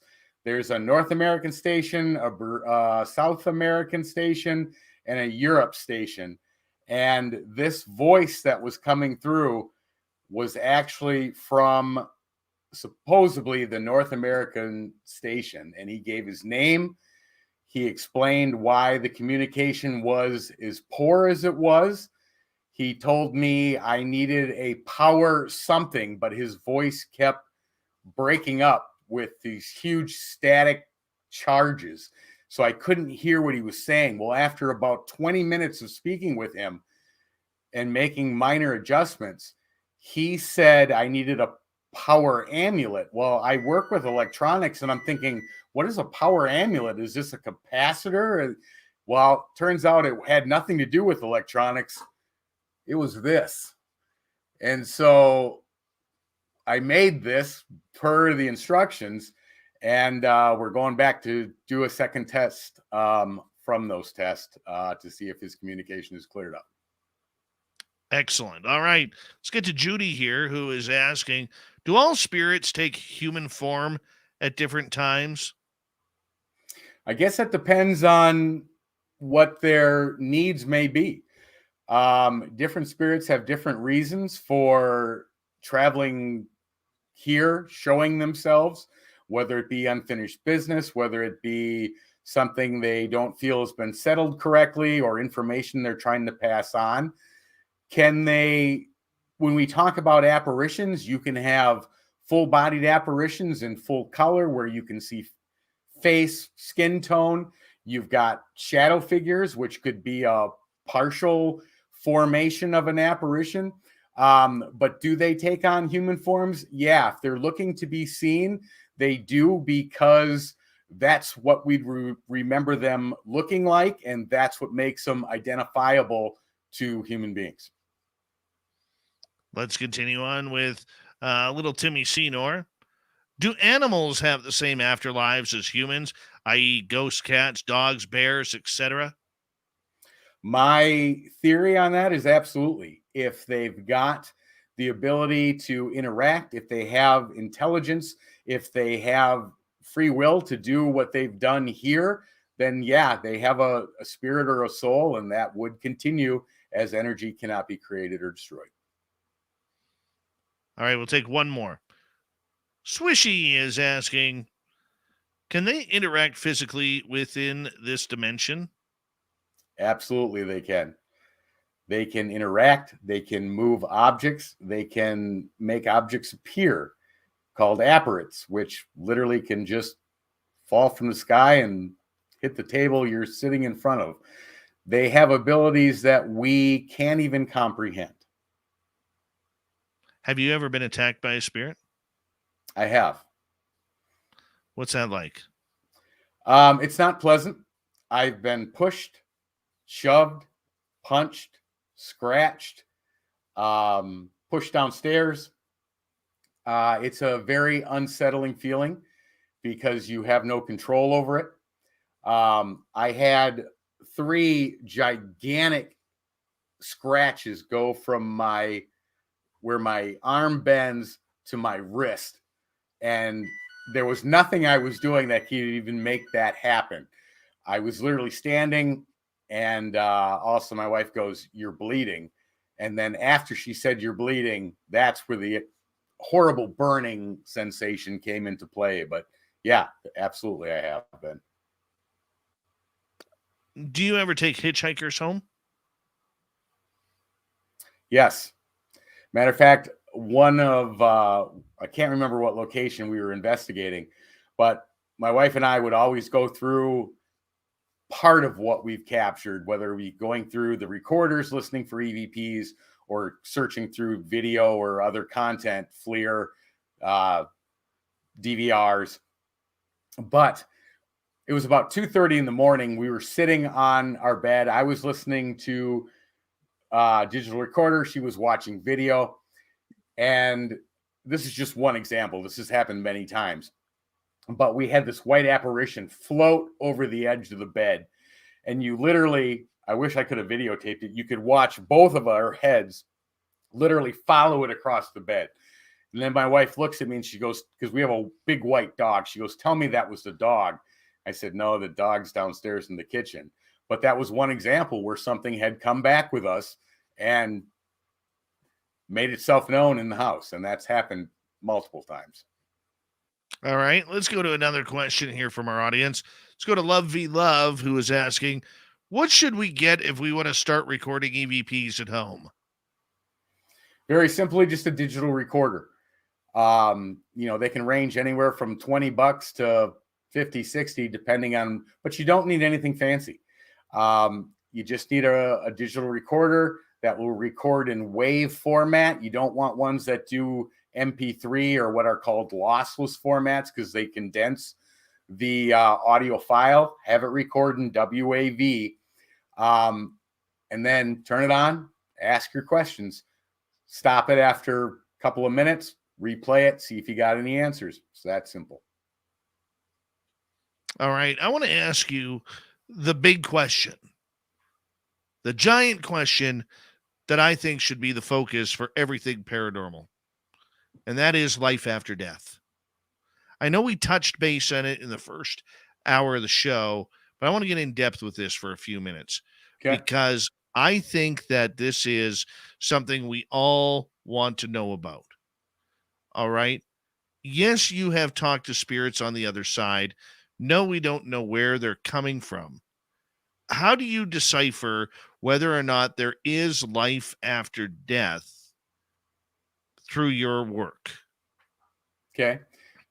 If I have something that's answering my questions in an intelligent manner that is not in front of me and not humanly bodied, there is another presence that's able to answer those questions, whether you say that's extraterrestrial, multidimensional, or spirit. But I'm not broadcasting my voice out. My voice is not leaving my home when I ask questions or where I'm investigating. Yet responses are coming from out of nowhere to the machine. That tells me that there is an existence beyond this life. And that has happened over and over and over and over. There is no doubt in my mind. And even they'll say, we're not dead. We're not dead. Even physics says energy can't be created or destroyed. It can only change form. If you look at everything that happens in life, everything recirculates. Rain falls from the sky, creates or collects in puddles, runs into rivers. Rivers flow into the ocean and evaporates back up, forms in clouds again, and rains again. It's circular. A plant grows a flower. The flower dies. It creates a seed. The seed falls in the ground, and a new plant grows. You're going to tell me that human beings live for 60 to 80 years and then we're just done? No. Well, one would have to say, take that to a religious text and say, well, what if what about God? What about everything that kind of goes along with that? Where does that fall into place? Well, my response from a religious standpoint is, if you take anyone who's had a near-death experience and comes back and tells you what happened, those near-death experiences match, regardless of history, background, or religious status. True. And I think it goes beyond religion in the first place. I really do believe that. Absolutely, it does. Have any of the spirits ever communicated with you about what is on the other side or what we can expect? We've been told things like life doesn't end. We've been told things like life continues, that there are multiple dimensions, that things like reincarnation happen. But again, you hit that wall where they will just stop answering, because it too much information will destroy, like I said, what we believe we're supposed to learn out of this life on this 3D planet. All right. So do you believe then that these spirits are in some sort of heaven? Are they in some sort of spirit realm? Where are they then? Where do we go? They are in a dimension that coincides with ours, but is on a different level than ours. And again, everything I'm saying right now is all theory based on years of research. Can I prove any of this? Do I know for a fact? No, I don't. But I can put pieces together and create what we believe to be theories that they are existing right alongside of us, but on a different frequency, on a different dimension. And there are times those dimensions overlap. And when they do, that's when you may see something that you say, oh my gosh, I saw a ghost. But the fact of the matter is, you may be the ghost in their world. Very true. Very true. So are they then maybe living in a different dimension themselves? That's my theory, is that their life is continuing on a different dimension than ours. And, people always ask, okay, well, how come when you get a spirit respond, it's always from the 1800s or late 1700s? How come you never get somebody from 300 AD or how come you never hear a dinosaur roar? Well, my theory is because those certain sections of dimensions are broken apart by time frames, so that certain areas are placed together and they either continue like they were, like nothing's ever changed, and they have the same houses, the same environmental structure that they were used to, and their life is still evolving or continuing in their own dimension. Let's get to a question from our audience here. Let's go to Vaughn. What did they mean when they said you're evolving when you were playing the EVPs? Well, that question I think has been asked of me probably 20, 30 times. The evolving maybe because of the direct radio voice that we began, that the communication opened up. The evolving could be me as a person as to how I'm interacting, not only with spirit, but what that's taught me and how to interact with other people and every living being on the planet.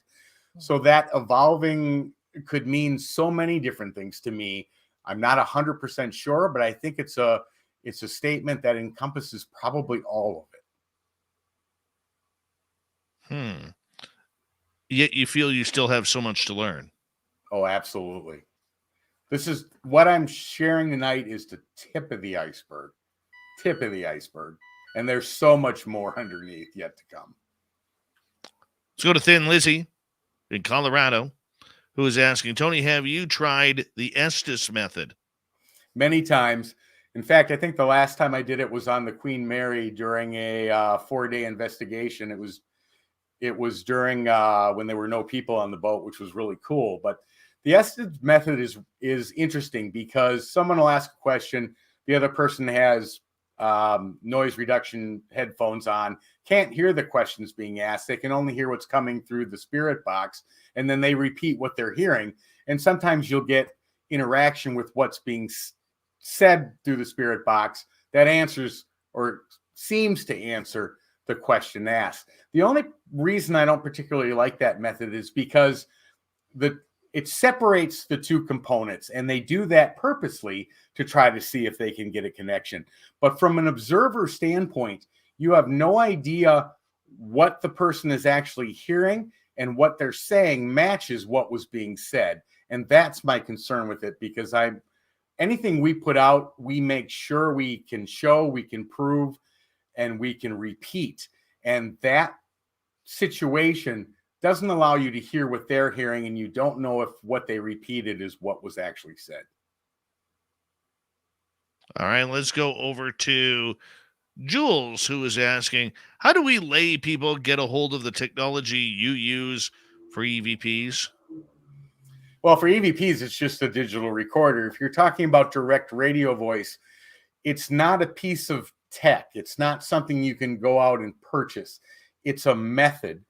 It's a method that takes white noise out of a radio, a world band radio, and then separates it by noise reduction, frequency, channel selection within the white noise.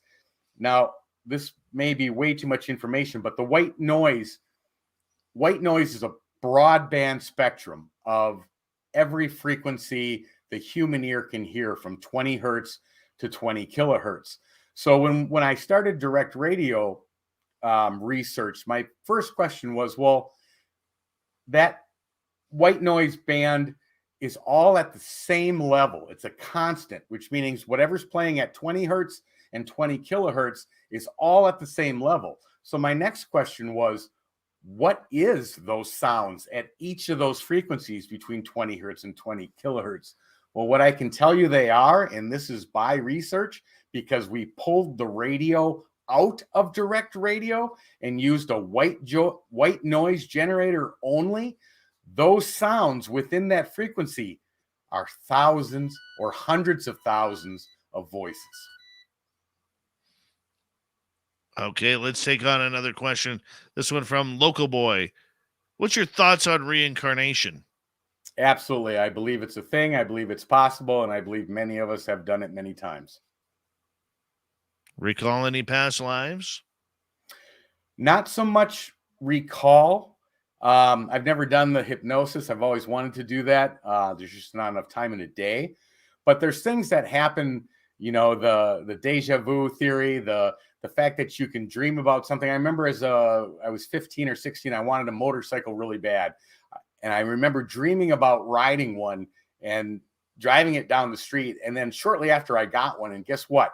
That experience was identical to the actual experience of driving it. But how would I know that? I was 15 at the time. I'd never had one, but yet I knew exactly what it felt like, it was an exact replication. How would I have known that if I hadn't lived before? Very true. Very true. All right, let's continue on here. Let's go to Joseph, who's asking, have the spirits ever communicated the future for you or mankind in general? If so, what did they say? No, I've never gotten any information about, you know, what the future for the world or for mankind has been. And I'm sure that surpasses those universal laws that I was referring to, that where they know they have to quit talking. So to answer that question, no, I've never had some future prediction. Kind of cool if they did. Well, and I'm sure they probably could, but universal laws say no.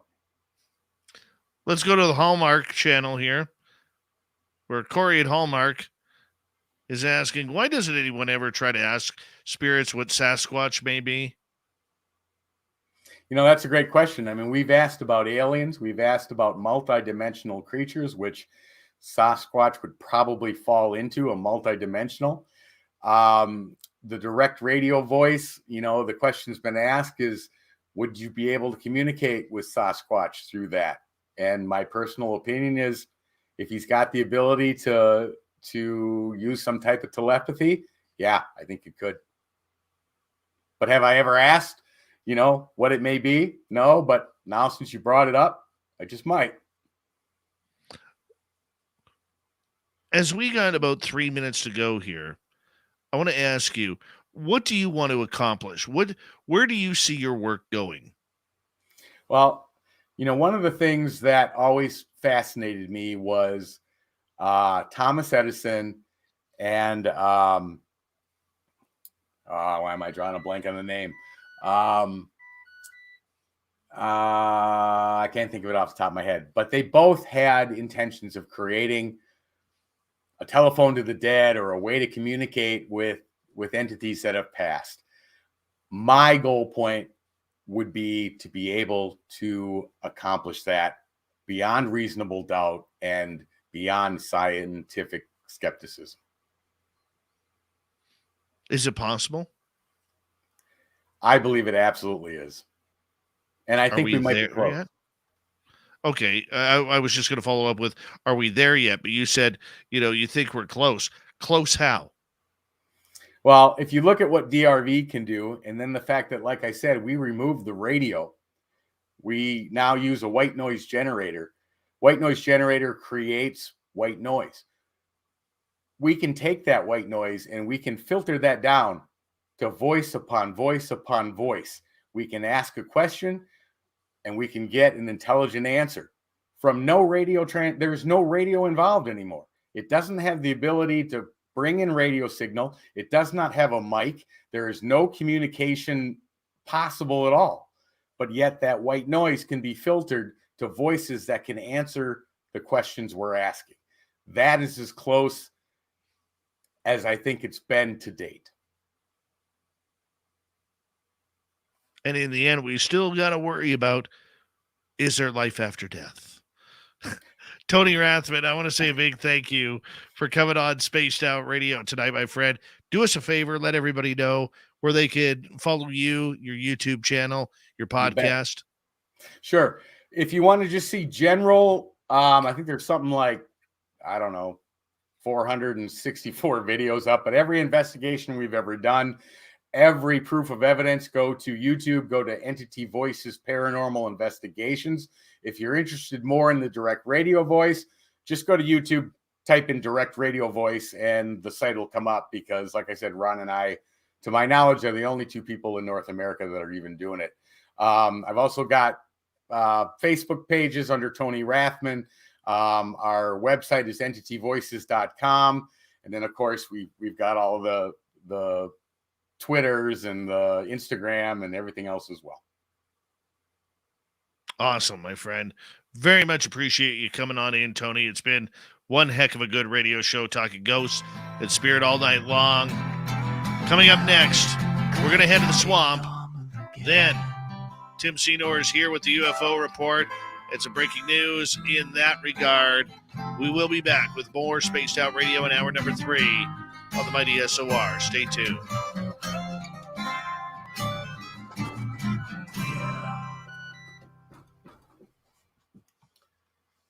Great show, my friend. No, Great it's show. a pleasure to be on. Really enjoyed the discussion. Thanks, Dave. And yeah, shoot me an email when you're going to be in Las Vegas. Yeah, we'll get our team to do that. We'd love to have you there. Just confirm Awesome. with us that you're going to be there if you can, so Sure. that way we can put you on the list, my man. Awesome. I will do that. All right, Dave. Have a wonderful night. Take care, Tony. Thank you. All right, Tony Rathman, everybody. Dirty Filth has the art up. There it is. Looking good, Dirty. It's a The secret secret dinosaur. dinosaur. Look at that. You take over, Filth. I'll be right back, buddy. And don't forget, tell everybody where they can find your book and your calendar. You can find my book and calendar at filthy.com. On Amazon, plug in Cryptid Cartoons. It's going to be the first thing comes up. Klaus Meidner. And I'm going to try something here. Dave's not here, so I'm going to cause a ruckus. Filthy. Hey. Hey, I could flip. Whoop, there you go. Look at that. You're in control. Right. Look at Yeah. you. He gave me administrative purposes abilities and forgot about it, so You behind the scenes bastard. I love it. Yep. Fantastic. so what do you think about that sucker? Oh, I've been watching along the way. Just so cool how you take just those anamorphic shapes and make that out of it. It's so cool. Secret Dinosaur, aka Anonymous. That's the original drawing. Rex. Oh, the original. Look at that, guys. Oh, Maybe if you're lucky, I'll mail this to you and you can have it put it on your wall or something. I think that would go so well, say, like in this area, right here. I think it probably fit there pretty good. Oh, I'll I make got a it nice fit. frame for it and everything. Oh, you're G. That is amazing. Guys, what do we think of Filth? Come on, let's give it to him. This is a masterpiece, y'all. Absolutely gorgeous. I think this is your best work ever, in my opinion. I think you might be a little biased. I'm slightly biased, but look at you got the specs. You got them just right. And that is definitely my navel. You captured my navel there. Very nicely. Gotta have that X over the belly button. Yep, it's perfect. I love it. So you coming to Vegas or what, man? Oh yeah. Yeah, I'll be there doing some sky watching. It's going to be a lot of fun. Very exciting. And you're coming with some artwork and some books to sign, hopefully, and Definitely. personalize. Excellent. Gonna bring Yeah. a suitcase full of art and sell it for like $1 American. That's like $5,000 Canadian. Right. Yeah, it's incredible, the currency transfer right now.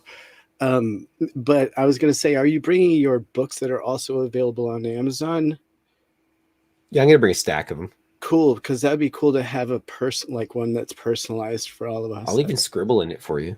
Ooh, I love it. That's right up my alley. I'm a massive comic book fan, actually. Got a big comic collection. Have you ever done animation?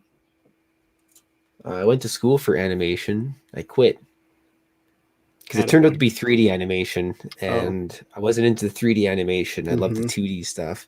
Right. And Isn't there software for 2D animation to do narrative? Oh, probably.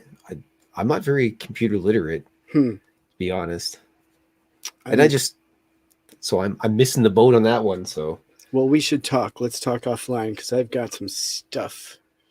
I actually work with an animator. I should find out what he does. We're doing a show right now, but it's just one guy, and he works pretty hard on it. He's just out of college, but I never took the time to find out what software he's using. But I'll find out. I've used Maybe we Photoshop could and collab. Illustrator and Maya. That's my Maya. experience. Right, and then there's Flame, right? Isn't that Never another? used that. Yeah, there's quite a few. Very cool. Well, we should talk more about it. It'd be cool to do a little collab. Yeah, I'm an open book, man. Yeah, and speaking of book, I can't wait to see yours. So is it like just pages of your art with blurbs, or is it just art, or how do you formulate your book? Let's see a page maybe for your audience. Is Let's that do cool? Do you mind giving us a little Dave's not here preview? yet. I'm so Here's- curious. So this is the book. So There's that cool. horrible ring light. I had to get one of those. Oh, may I ask So very anyways- briefly, what's that symbol above your name, Klaus? It's a brimstone symbol. Hmm. An old alchemy symbol for brimstone. Everybody uses it for like a Satanist thing now or whatever. But it doesn't mean that to you. No, it doesn't. It's an old alchemy symbol for brimstone, and there's a long story behind that, but you want to see this. So Cool. Yeah, I got let's a do table it. of contents and whatnot, and then I got Hey, I it's have the little quote, Timmy Senor. and then Got it Look at added that, in hey. by the old dirty Here's- filth, eh? Snuck hold on a me in. second here. This is the coolest thing about my book. I don't want to plug my book too much, but Dave Scott wrote this nice look little at that. little story in there for me. Look at Dave. Oh, Dave wrote me a foreword. Of course I would. Yeah. Of course that's I would. Thank fantastic. you, Oh, and he buddy. says something so nice there too. Well, I'm a Dave. nice guy. Okay, You know, and I so mean, anyways, he paid me for it. it goes on and That's on. something. Yeah. Of course. So I gotta. There's all the old round tables from back in the day. Oh, There's sweet. Carl, Look at that naked, guy. Goblin. And someone what's throwing the a beer blurb can at a off to the Sasquatch. left? Usually, got is That's 10 the little seconds, story boys. about it. a little story. We got Yeah. 10, There you go. we Right got on. 10 seconds. Well, thank you to all our super chatters tonight. Thank you to Dirty Filth for his book. And here we go, everyone.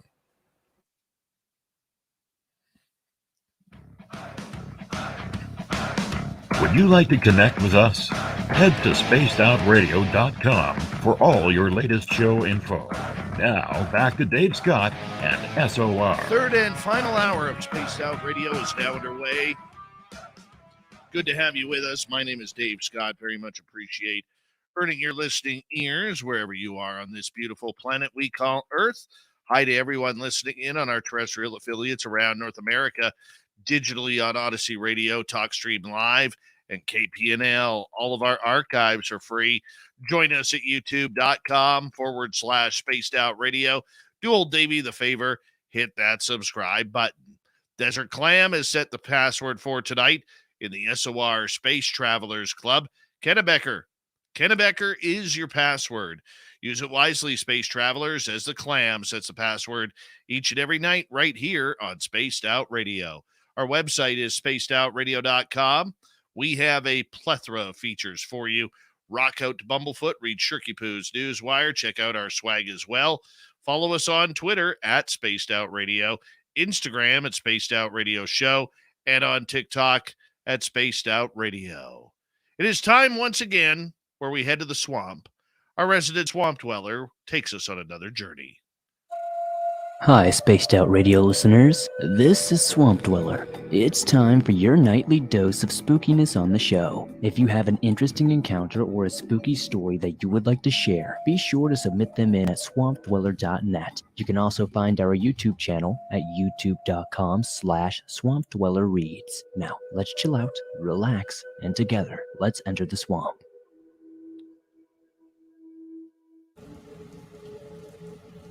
My father has had some terrifying encounters with these entities, but this spine-chilling tale comes from my uncle, a man of faith who walked the fine line between traditional beliefs and his Christian religion. When my father told me this story, I wondered, could it be true? Would this actually happen? That part I'll leave up to you. My father had 5 brothers, my dad being the 6th and the youngest. Stories of witches and the dark side of Navajo beliefs had come from his family, as did my mother's side. My uncle had worked for many churches, usually as a hired hand who could fix almost anything. Everything from cars to usual maintenance needed in a home. He was the man you needed. One summer, while working on the water lines outside of a church, a pastor friend had come looking for him in need of answering a question and in need of some advice. Being a good friend, my uncle said he looked uncomfortable with what he was about to ask. The pastor asked him if he knew anything of skinwalkers. He was taken aback by this question and surprised that this friend would ask such a question. Then, coming to terms with his question, he was never so shocked. Many in his close group of friends sometimes asked what they were. Not trying to be rude, he asked the pastor why he wanted to know such things. The pastor begins to tell him a shocking story that would make anyone wonder if it actually happened. The pastor had become friends with a family on the Navajo reservation. For the exact location, I will not say. He had become relatively close with his mother and father since these were the first real friends he had made since moving to the reservation. The family was intimate with each other. They had a total of 4 kids and had an extended family around the area. Their only problem child was their youngest son, who sometimes would get in trouble with local law enforcement. At this point, he has gotten involved in a local gang. The father told him this gang was ruthless and at times violent. The family pleaded with the son to leave the gang and hoped he would get away, but to no avail. The son had been with that gang for about a year and had become close with the leader. The leader, the son explained, he was a very violent and at times crazy individual, and this made him very feared. The gang members whispered rumors that the leader dabbled in witchcraft rather than skinwalking. Unfazed by this, the son still stayed.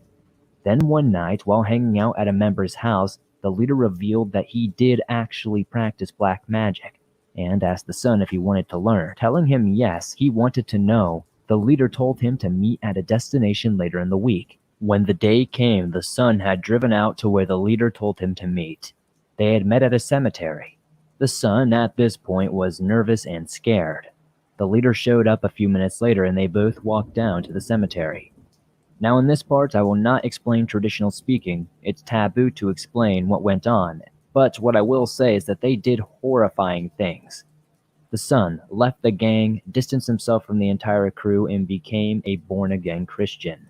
The son had not made contact with anyone until one night while in a shopping store.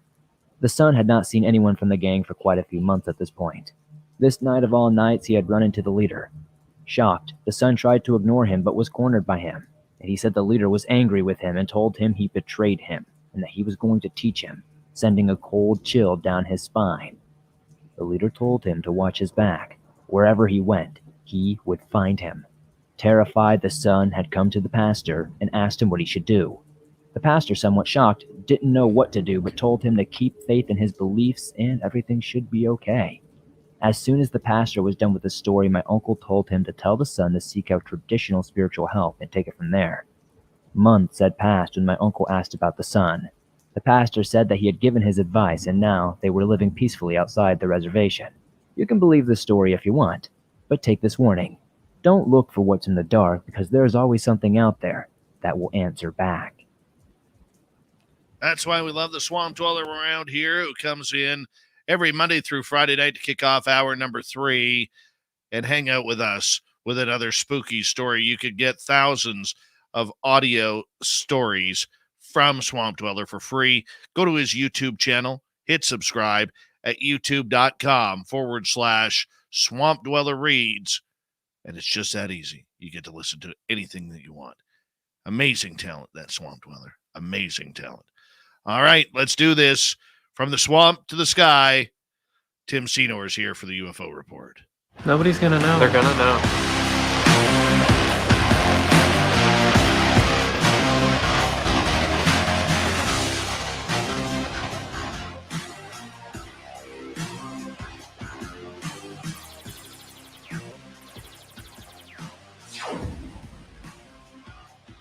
Always a good night to have you on the show, Tim. How's you doing over there down in the beautiful state of Oregon?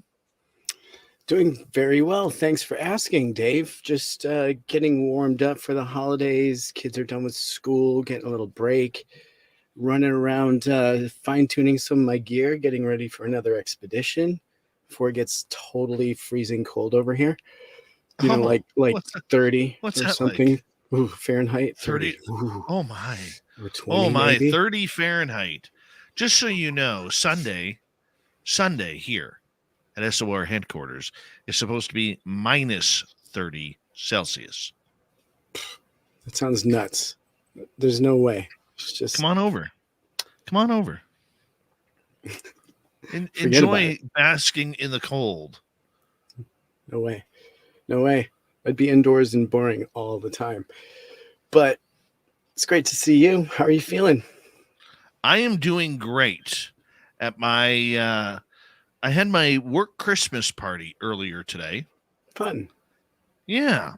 And my boss, he goes all out with the gifts, eh? Nice. He goes all out, but he makes us play these stupid games for it. And I played, and so my game that I had to play was with 3 other people, and it was stacking and then unstacking plastic cups. Okay. Okay. Mm-hmm. I finished second by like a smidgen. But the cool part about it was I got a beautiful watch out of it. For second place, Mingyo. Second place. What was first? Well, the first place, what he did was you got the gifts on the table and you get to choose. Oh, that's so the guy nice. the guy who finished ahead of me, he wanted this heated jacket because Milwaukee builds a heated jacket that's battery operated. Forget about it. That's the perfect thing for up there. Absolutely. Genius. So I got the pick of the next 3 gifts. I took the watch, to add to my collection. What's your boss's first name? Oh, no. Don't. No. Okay. I was just going to say, is it a game show host kind of name where you're like, thanks, Jim, for, like game show style? Like, was he? No. No, my boss is in my daytime job. He is just a class act. That's just so a great. A class act. That's so cool. Behind door number 3, Bob. Pretty much. That's so Pretty cool. much. How fun. He made it fun. That's great. Absolutely. So we ended up having a great dinner tonight. My boss's wife is Mexican, so the theme was Mexican food, and just had these amazing tacos for dinner. Oh, That's right up your alley. It was with pulled pork. The meat was pulled pork. The meat from heaven. It's heaven pork, heaven meat. Oh, beautiful. Yeah. By the way, just to convert, minus 30 degrees Celsius is minus 22 Fahrenheit. Whew. And you collect watches, don't you? So it was kind of like the perfect gift for you. I do collect watches. I love watches. Such a great way that it worked out. Maybe the guy that picked the jacket knew, and he's just a really cool dude. Oh, he knew. There's only 2 people. There's only 2 people in the entire building that collect watches. Number 1 is my boss, and number 2 is me. Bingo. That's beautiful. Exactly. So it worked out. I knew my boss wasn't taking it. I took it, and yeah, beautiful. That's so cool. It is pretty cool. And cool. Here soon, you're going to get the gift from SOR. It's winging its way, literally, to you. And so you're going to have ear laps. It doesn't freeze along the way. You'll be wearing ear laps to Spaced Out radio sessions. That'll be fun. Sure. Yeah. Sure. Hey, guess what? There is some rumblings that there may be partially a UFO report that's come out. Isn't that great? Yeah. We have some details. Is this true? Well, is this true? So there are rumblings. We may be seeing one. Absolutely. And along with that, we're getting a preliminary look at what the UAP related provisions in the final the final year 2023 National Defense Authorization Act is going to look like. And in it is some pretty definitive wordage about what they plan to do, along with not changing the name. So they're sticking with Arrow for the department that's going to be looking into it, which I think is a pretty big bullet point to kind of start off with. And exploring deeper, we find out some of the other provisions that are important are the secure methods that they're creating for authorizing reporting and safe harbor for UFO whistleblowers. So there are very distinct provisions coming forward in this new section. And I can go into a brief description here, and it says that it's going to be creating a secure method by which current or former government employees or contractors can submit the UFO-related information to the Pentagon UFO office. And through that office can reach also the Congressional Armed Services and the intelligence committees alike. And so the Pentagon UFO office was given the statutory foundation of the existence of the UFO provisions enacted back in 2021. And so a lot of that's going to be rolled forward. And in the past, we've known it as the Gillibrand, Rubio, Gallego provision.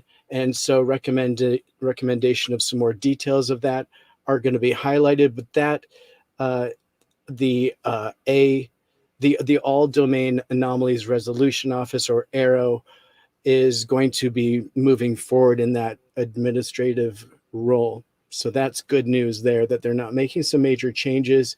And the people that put that together, a lot of those provisions are going to be left in place. And so the secure reporting provision originated in the closed door voting meeting. It was considered the quote unquote markup of the U.S. Senate Select Committee of Intelligence, also put forward as part of the substitute amendment, the advanced by the chairman. They're actually putting a chairman in place, and so they have named him in this new report. And so the committee now putting this together forward, we do go into some of the details that some of the activity and some of the programs are going to be highlighted in the upcoming report. However, they have given themselves until the end of the year. Obviously, once this gets signed by the president, that puts things into effect. But before I go a little deeper, Dave, do you have any off-the-cuff remarks at some of the things I've covered so far?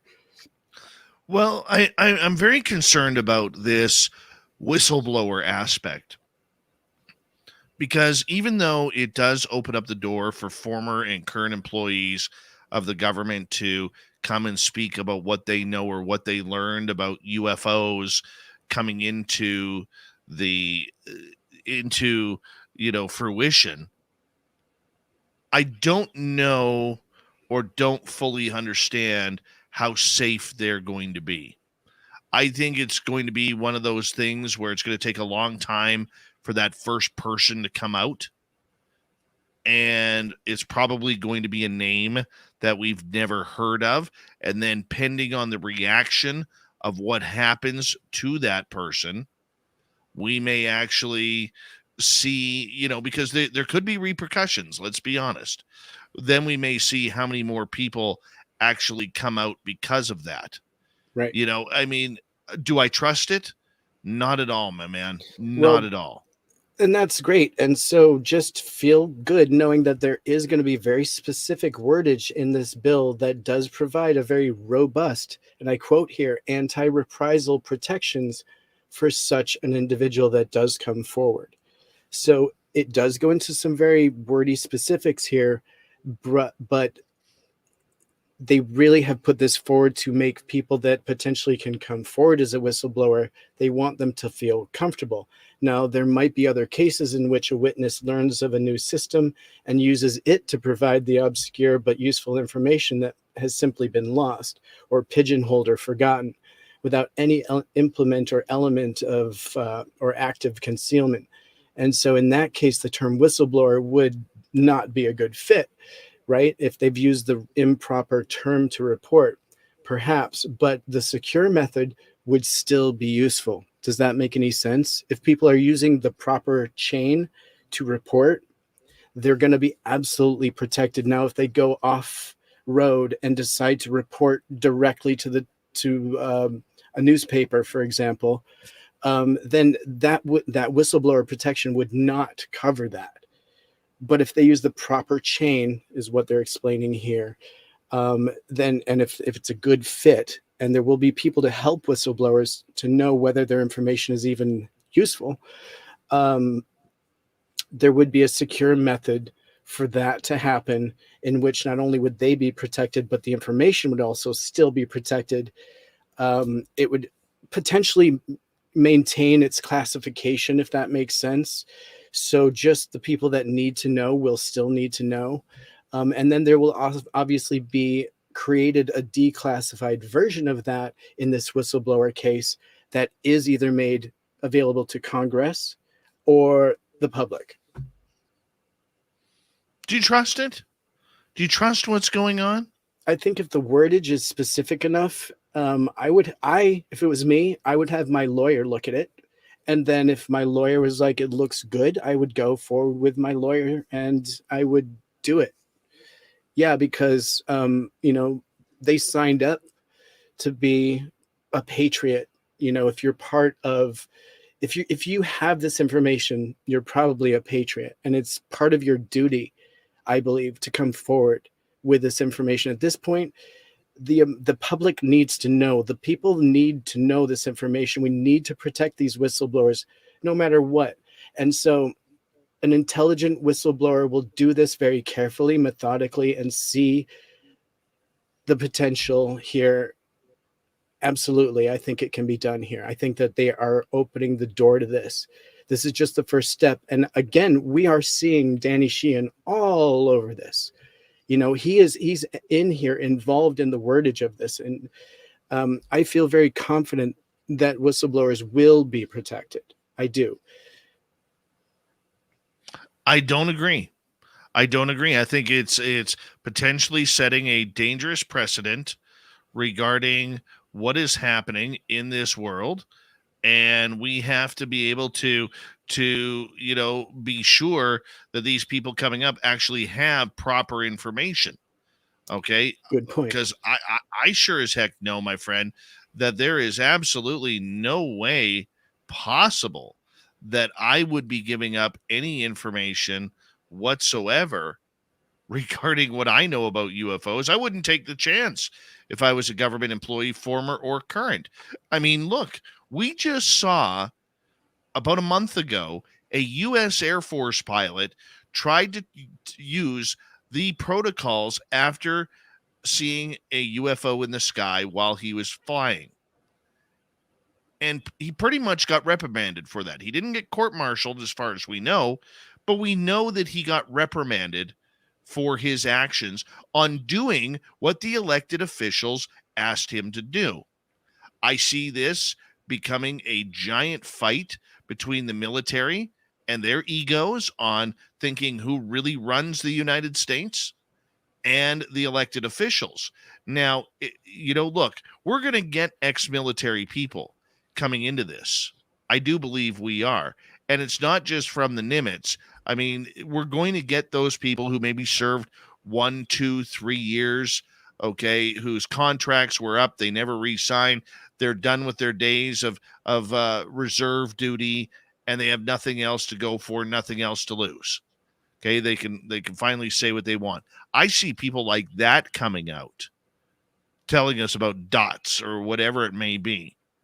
But the juice, like you said, even if somebody comes with the real juice that an alien ship flew right beside a C5 Galaxy and swallowed it up and spat it out, we're not going to get the good stuff. We're not going to get the good stuff whatsoever. Doesn't matter what the whistleblower says. You may have a good point. And my point on it is this. What good is that? Okay? When Gillibrand and Rubio first started out about this, they were all about, we need the public, the American public, to know about what's going on in our skies.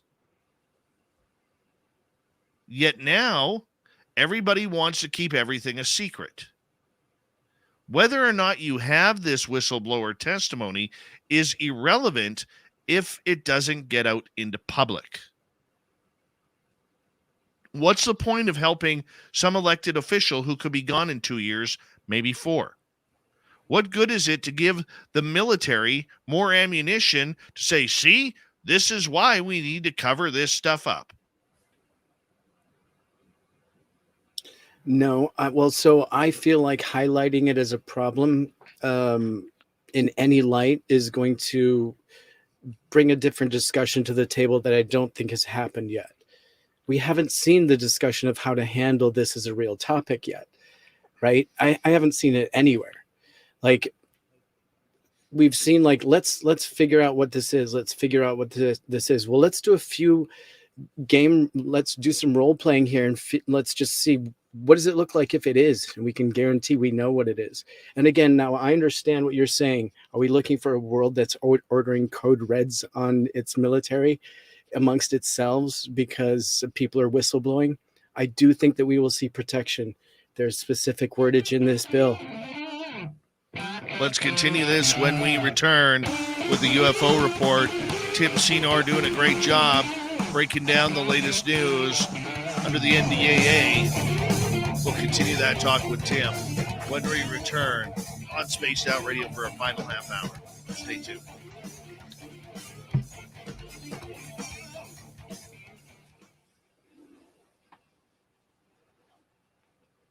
All right, we're clear. Yeah. Big old shout out to Filth. What a great piece of artwork. I'm so excited. He's so dirty. He sure is. He drew Rexy juggling flaming chainsaws. Poor Rexy. Feel bad for that guy. It's a first time for him. It's great. That guy has more talent in his pinky than I do. I couldn't come close to sketching like that. He's an amazing artist. Me too, man. Me too. Very cool. Couldn't do it.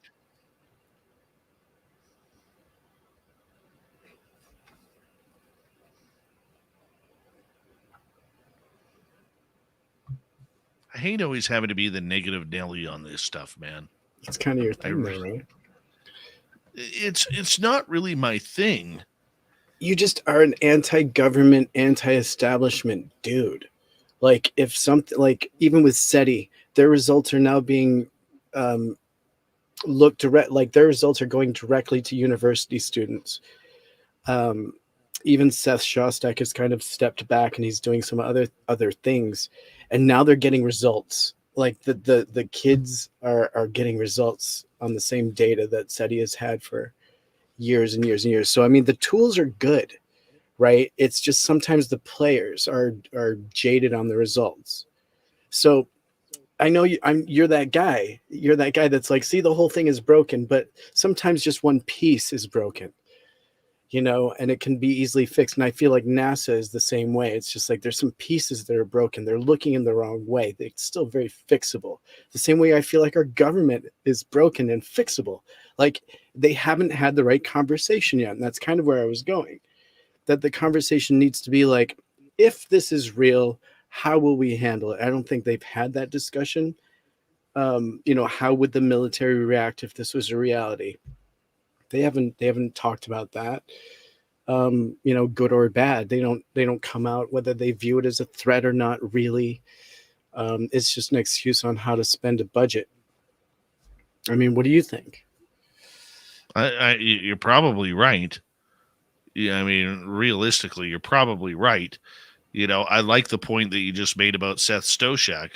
I mean, he's been useless for years. You know, he's been holding back the project. Yeah. I mean, you know what? If he was playing professional sports, he would have been cut years ago. Yeah, no results. Get out of here. You're not looking hard enough. You're not looking in a wide. Look at the size of that radio telescope that he has at his fingertips. I mean, it blows my mind. And then recently, China actually got some results from their massive radio telescope. And so they are on the brink of releasing some information that they may have gotten a radio signal from space. I almost covered that tonight. I just didn't have room in the time. Interesting stuff, though. The technology works. It's just the players involved are holding us back from the information. Who knows how many other WOW signals we've had? Well, there's a story on howsandwhys.com about Elon Musk revealing SpaceX continues to detect something massive on its missions. Mm-hmm. And this one story here on the Falcon 9 rocket back in April of 2021, carrying the Crew Dragon spacecraft Endeavour, successfully launched. And the crew was given some cause for concern when they were informed of the possibility of a collision with an unknown object. Yeah. Like I said to you, you've heard me say it on this show. Every launch we make, we have been followed for 60 plus years. Yep. Every launch. It's amazing. And Elon Musk proven right there. Even tweeted, or I think he tweeted that he believed in aliens recently, which was new. He knows. He was read in. He was read in. It's incredible. Hi, Bombshell Bomber.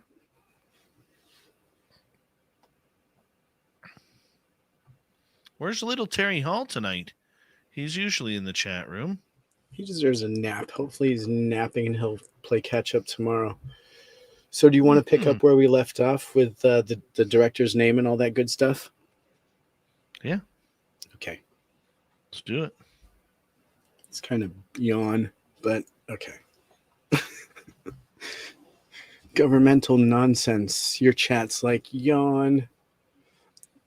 Oh, no, they like it. River Dogma, how you doing? Here we go, Tim. Cool.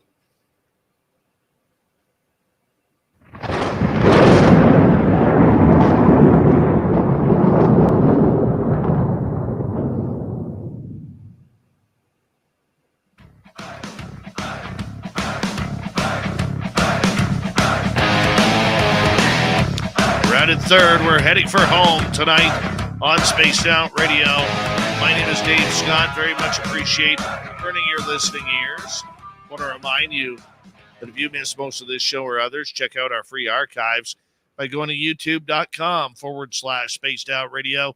Do old Davey the favor, hit that subscribe button. Our website is spacedoutradio.com. We have a plethora of features for you. Rock out to Bumblefoot, read Shirky's Newswire. Check out our swag as well. Follow us on Twitter at Spaced Out Radio, Instagram at Spaced Out Radio Show, and on TikTok at Spaced Out Radio.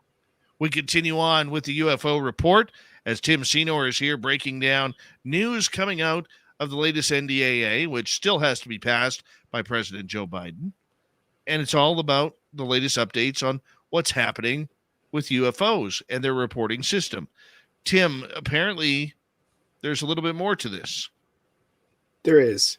The director of the All Domain Anomaly Resolution Office is Dr. Sean Kirkpatrick, a scientist with a long and distinguished career as an intelligence officer and federal program manager. And so, knowing that also, the bill does not change the statutory catch-all term for the phenomenon, being targeted from unidentified aerial phenomenon to unidentified anomalous phenomenon. However, the new term is defined in the same manner as the old term was defined back in 2021 to include airborne objects that are not immediately identifiable, transmedium objects or devices, submerged objects or devices that are not immediately identifiable by that display behavior, or performance characteristics suggesting that the objects or devices may be related to the objects described. A little bit wordy, but they're saying they're not changing anything, even though the description has changed. So it's the same name, but it means something else. They're including transmedium, which is great. Well, go ahead. I see you shaking your head. It's fine. This is a great place to break. Doesn't even matter. I mean, like, I just want to tell them to shut up. Shut up. Okay? Stop complicating things. You're doing exactly what politicians do, is complicated to the point where everybody gets tuned out. All right? Yeah. Why are we making this so difficult? UFO, USO tells everything. UFO, unidentified flying object. USO, unidentified submerged object. Work perfectly. Works. You look at all the money and mostly time that has been given up to acronyms and wordage of what it is. Right. And it's For often because offices expire, right? Isn't that part of supposedly why? Oh, they have every excuse. They have every excuse. Right? It's hard. Like, here's a comment in our chat room from Grandizer. Dave is ultra pessimistic. I'm not a pessimistic guy. That's the thing that bugs me. I just like to see through the BS and how we are all being played, which is what's happening. I don't want to be played. I don't want Tim to be played. I don't want you to be played grandizer in the chat room. I don't want anybody in our audience to be played. That's how people get hurt. Talking of being played, I see Terry Holland in your chat, so that's good. He can listen in on this. In the final bill, the scope of the historical record report has, if anything, been broadened.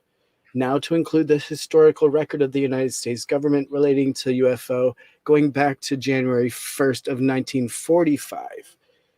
To include a compilation and itemization of the key historical record of the involvement of the intelligence community with the UFO phenomenon, including any program or activity that was protected by restricted access that has not been explicitly and clearly reported to Congress.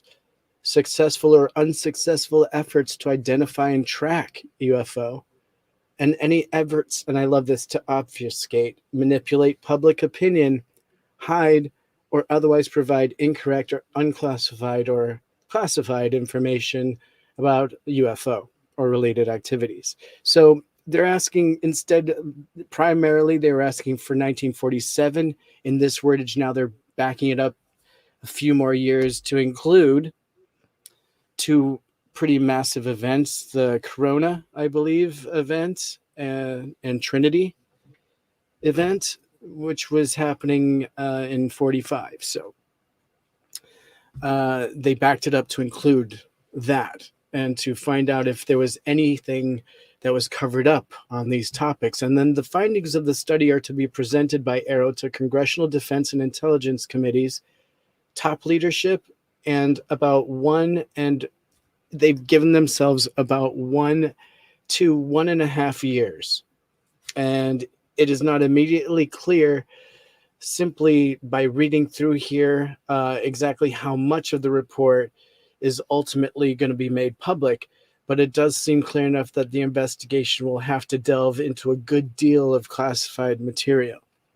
So not sure how much we're going to see, but they have to report back on some pretty big moments in history along with current events, and AARO has its work cut out for it. Go for it. Let's hear your side of the story, Dave. I don't know if I have a side anymore. I'm pessimistic. Tell it like I'm it bah is, buddy. humbug. I am bah Tell it humbug. like it is.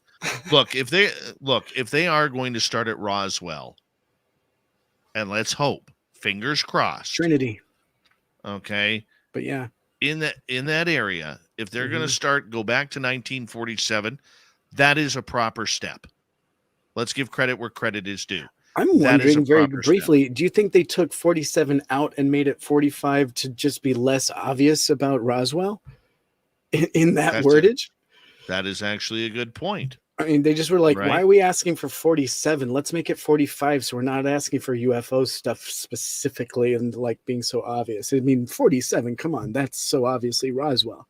So they changed it to 45 to line up with other Either events. way, yeah. As long as Roswell is included in that timeline and not the one crash, both crashes at Roswell and San Augustine, or Corona and San Augustine, then we are on the right track. Okay? We are on the right track by getting that in the timeline. And I think that is fair. That is astute. That needs to be pointed out. We need to be able to continue to build off of the last 70 years. And if I may just now flip the coin the same way you've gone optimistic, let me be pessimistic and say with this new wordage going back to 45, are all we going to hear for this historical event of cover-up is about our nuclear testing and cover-ups and lies about that, because I won't be interested about that if that's all we hear. But of course they will, Tim. They are going to keep this as militarized as possible. That is their protection. Okay? That is their protection. That is how they stay safe. That is how they keep stories like little alien bodies being pulled out of wreckage in Corona. That is how they keep under wraps until it's necessary crash retrievals. That is how they keep any alien contact. I mean, could you imagine the public decree that would happen, or the outcry, if they said, yes, Roswell was real, it was a crash site of a UFO. Well, what about the bodies? Were any alive? How do you dodge that question now? Because we know back then there weren't any drones, at least as far as we know. Okay, so if there was bodies, now you open up the Pandora's box of all the families in Roswell who were eyewitnesses and had doors knocked on with military officials saying, you didn't see anything. If you open up to this and you talk about this publicly, it will be really bad for you, your wife, and your children. Jail time or worse. Hundreds of people got that message. That's where the cover-up is. It isn't just about a crash retrieval. It isn't about seeing lights over Phoenix.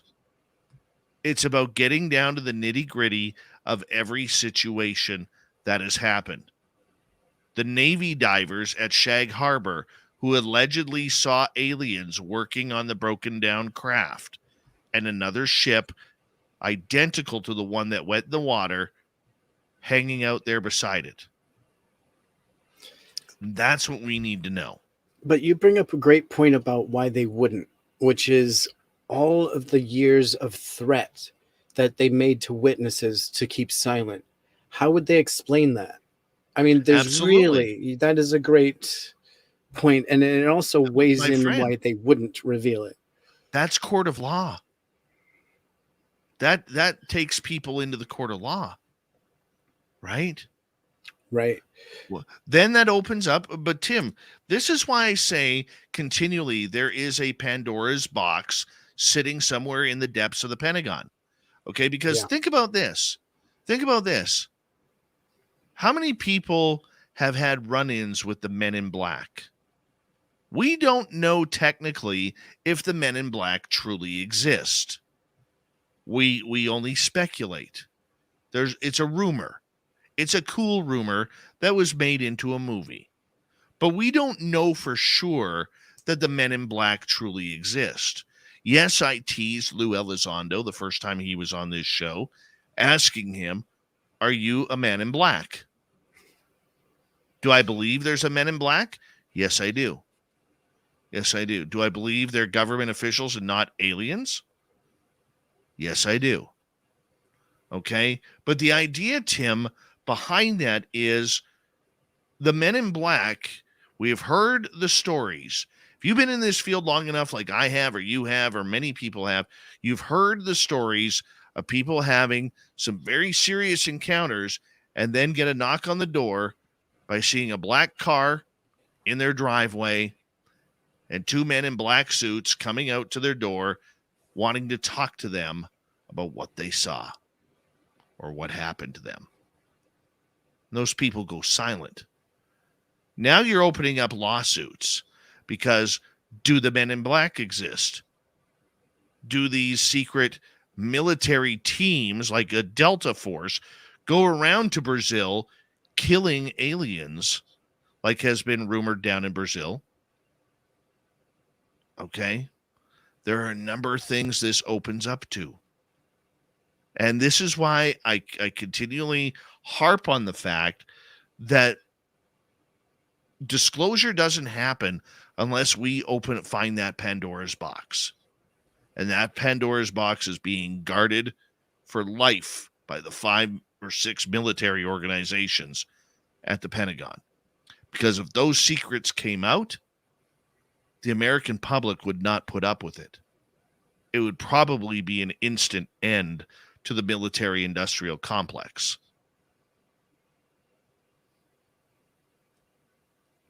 Yeah. Yeah. I just keep thinking that Jacques Vallée needs to talk to Congress. I just feel like that would just be so much simpler. Why can't somebody in the know like that just go and represent? It would save us a lot of head scratching. He delivers things in such a way. But what's Vallée going to say? Don't forget, he's been bought. He's been a government contractor. What's he going to say that they don't already know? What's Gary Nolan going to say that they don't already know? Hell, what's Bob McGuire going to say that they don't already know? Everybody already knows it. They have the stories. Everything is recorded. Everything Bob McGuire talked about, and this is no slam against Bob, but everything Bob talked about on those submarines and the naval ships that he allegedly saw, okay, those are already recorded. I mean, we tend to believe, Tim, that all of these organizations, like the Navy said, well, we had reports of these going on, but we never really kept track of them. Really? Right. Really? Like, we're supposed to believe that? Or NASA saying, gosh darn, we've never really tracked these UAPs. Thanks, Bill Nelson. Have you checked your closet? Right? Don't give me that Southern aw shucks drawl. Doesn't work here. Yeah, you make a great point. And so what are these guys going to do? The problem is we haven't had anybody stand up on the public side, journalist or not, politician or not, and say, this is BS, but using the swear words. Yeah. Okay? Nobody has called them out under the carpet. You can put any provision you want in a bill, like the whistleblower, but in the end, it doesn't matter because they'll shuffle it behind the scenes where you, me, Joe and Jill public of the United States, Joe and Jill public of Canada, and the rest of the world don't get any information. They are hoarding it, and they already know. I have a quick question. In your opinion, even if they came forward and disclosed, what would you want the government to do about this topic? I mean, just you, Dave, or maybe representing our chat or the people that understand this topic very well. What would you want the government to do about it? Even if they were like, yep, it's real. Here's the history. Here's Roswell. But, what do you want us to do about it? We don't know what to do about it. What do you want us to do? What would you say? First of all, it would be a big thank you. Okay. You got to realize, Tim, there are a lot of people out there. If you put this on a personal aspect, there are a lot of people who have committed suicide over this topic. There are a lot of people who have lost their jobs, lost their lives, been put in loony bins, been put on medications so strong because doctors perceive because there is no aliens that all of a sudden these people are having psychotic episodes. Dave, you got real and deep and you went there, and that's great. Okay. That's real. But here's the thing. If it does come out to be real, which you and I know it is, many of our listeners know it is, okay, what about those people who got screwed up by doctors, okay, or in their military careers or their governmental careers or their airline careers because they reported a UFO or they saw a UFO or they've had ET contact? There's lawsuits, bud. You want reparations. This is billions upon billions of dollars going to court. Okay. But I mean, people you will brought win. up some great points there with people that have been medicated and have felt this emotionally and hurt. You know, I mean, it goes on. You're absolutely 100% right. Let's just consider how should they handle this topic moving forward politically and militarily. How would, if they were forward with it and we were open with it, it was on the table, we'd gotten past the reparations, how do you think it should be handled? Like, there's still this, we know it's there, but there's no communication, let's assume, but we just see them, we know they're there. What would you do? I mean, they're still scratching their head. The government may be honest with you and be like, look, we have all this stuff, but we still know nothing. Like, how would you handle this topic? The average ufologist already knows what's going on. They can play the skeptical, well, no, we don't know what's going on. We don't know if this was real. as long as there are rumors out there, the rumors need to be cleared up. Okay. Okay. It's much like high school bullying. Okay. Yeah, but what if you found out that they had interest in the Earth for their own means down the line, right? And the whole world knew now. So what? I mean, like, is that the sort of level that this information is on, and we don't want to panic the Well, public? hold on here. I mean, that they want the world for themselves. Well, I'm They've just had being extreme. they've but had 4,000 years. Okay, if you go back to Egypt and read the hieroglyphics, okay, they're not coming after us when nuclear weapons or better are going to be aimed at them. If they wanted this planet, they could have had it very easily when sticks and stones and rock arrows and spears were the ultimate weapons. They're not coming after us to suck our blood like vampires. They're not coming up to scoop us up to be slaves of the universe. But what if they're part of the disclosure and they're like, aware of it, and like if the bottle bursts, then they have to get involved? Like, what if the public knowing is that Pandora's box that unleashes them on the Earth? You know what I mean? And what if that's the wrath? We got 30 seconds here, and I'm going to end it. I'm going to take the final word. The fear of the Pandora's box is not on the aliens that are waiting to come down here and say, surprise, we're here. It's on the 70 years of cover-up and lies and torture of people that the United States government has created by covering up this subject since Roswell, and the millions of people that it's affected. And that's what the Pandora's box is all about.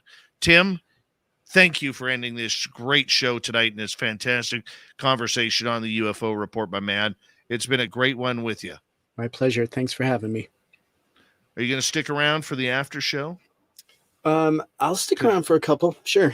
Let's do that. Okay. If you're listening live and you want to watch on YouTube, you can go over to our YouTube channel and catch it. We're going to stick around here, but to the radio side, thank you for a great show tonight, everyone. We had fun with Tony Rathman, Swamp Dweller, and our resident Timbit hanging on out, breaking everything down in the paranormal and UFO. We got Mr. Ron Bumblefoot Thal rocking in the background with Little Brother is Watching. Bumblefoot is the official music of Spaced Out Radio, rocking us in and out of every single show. Get your horns up for the guitar god himself. Special thanks to everybody listening in at home, at work, in your cars, wherever you may be. Thank you to everyone in our chat rooms tonight. YouTube, Twitch, LGAP, Spreaker, Facebook, the Space Travelers Club, and on Twitter at hashtag Spaced Out Radio. I know you're out there somewhere. Remember, this show is copyright by Spaced Out Radio and SOR Media Ventures Limited. Thank you so much for choosing to share your evening with us, because together, my friends, we're watching. We own the night. Mr. Bumblefoot, we need a favor, my man. We need you to take us home.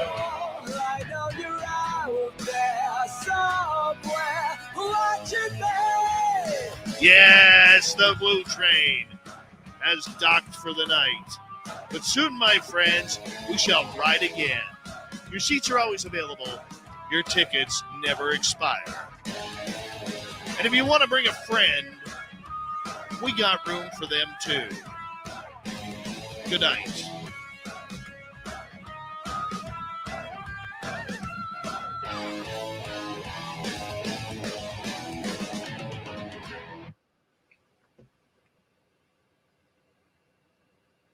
Tim, there's a reason why I wanted you to stick around.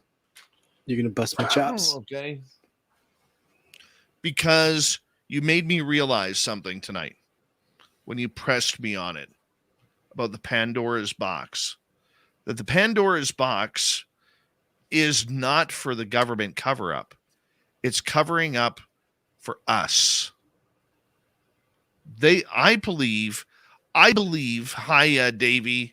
Who else came in late here? Super Duke. Yes, and the Michael Leger. Because I believe something here, Tim, and it finally clicked during that last 6 or 7 minutes. Okay. The Pandora's box is really about every secret. And every secret that we have needs to be addressed. What if the government knows who's being taken or who has been taken? What if there's a list? What if your name's on it, Tim? You don't think you're an experiencer, but what if your name is on that list? What do you do? What do you do? Your government knows that Tim Senor has been taken. Now I'm hypothesizing here. Okay? I know I am. But this is what it's all about. This is why I say we can't rule out Eisenhower meeting with aliens, trading humans for technology, allegedly. Okay? We can't rule out bodies at Roswell. We can't rule out anything until it comes to passage on whether or not the story is real. Okay? That's the fear, is those stories coming out. The one thing that's beautiful about America, and trust me, I love the United States. Okay, I know your country has a lot of issues, but hey, every country does. But the one thing that I love about you guys is this: when you've had enough, you've had enough. And whether you're woke or unwoke or whatever, you will stand together for the right cause. And could this be, aka aliens, be the right cause on what would trigger society to say enough is enough? That's what I wonder about. Right? That's where I sit there and I think, damn, man, like, could this be real? Okay. I got into it with a real 2004 guy in one of my groups earlier today, where we don't need to go past previous to 2004. All the information is there. I said to him point blank, I said, "Are you a moron?" Right? Because it does go past 2004. It goes Roswell and even further beyond that. But if we start at Roswell as modern day, okay, we need to know the answers. And if the government got one piece of technology out of one of those crash retrievals, what have they held back? And people don't understand what they are already holding back. Okay? The military, I mean, example, I'll give the exact same example that I gave the other night to you, Tim. Airline travel. Every time we look up and see a 737, which has been flying for 50 years, just different models, a 747, been flying 50 years, just different models. Okay, the 757, 67, 77, and 87, they've all been gradual over the last 30 years. Why does it still take us the same speed to get to those places? Why does airline industry still have roughly a large part of their pollution not taken care of? Talking about environmentalism here. You've had 100+ years. It's kind of like the car industry.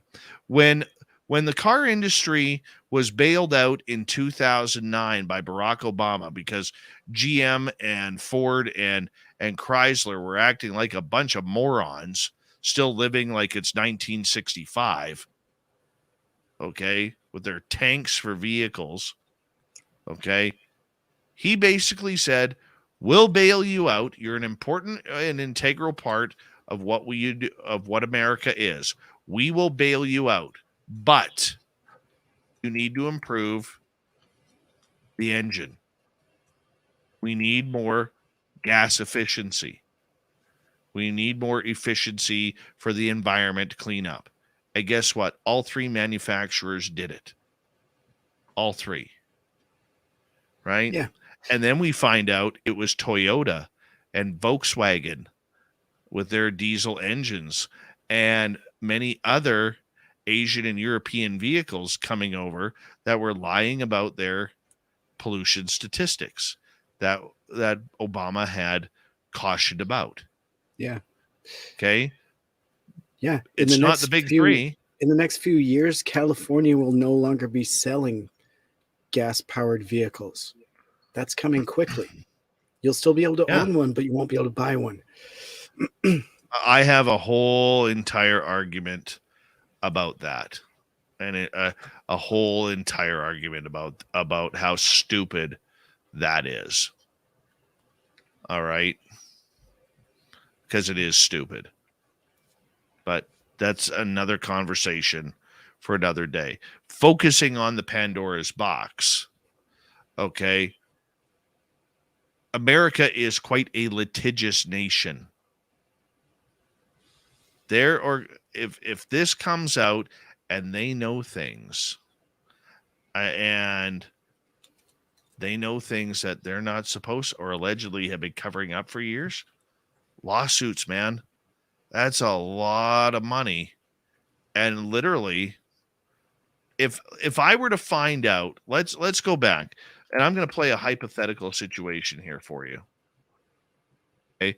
If I were to find out, hi, Thomas Rock, how you doing? Hi, Margie O. If I were to find out, let's say I'm American, and I find out that my father was flying an F-100 over Vietnam and disappeared at the hands of a UFO.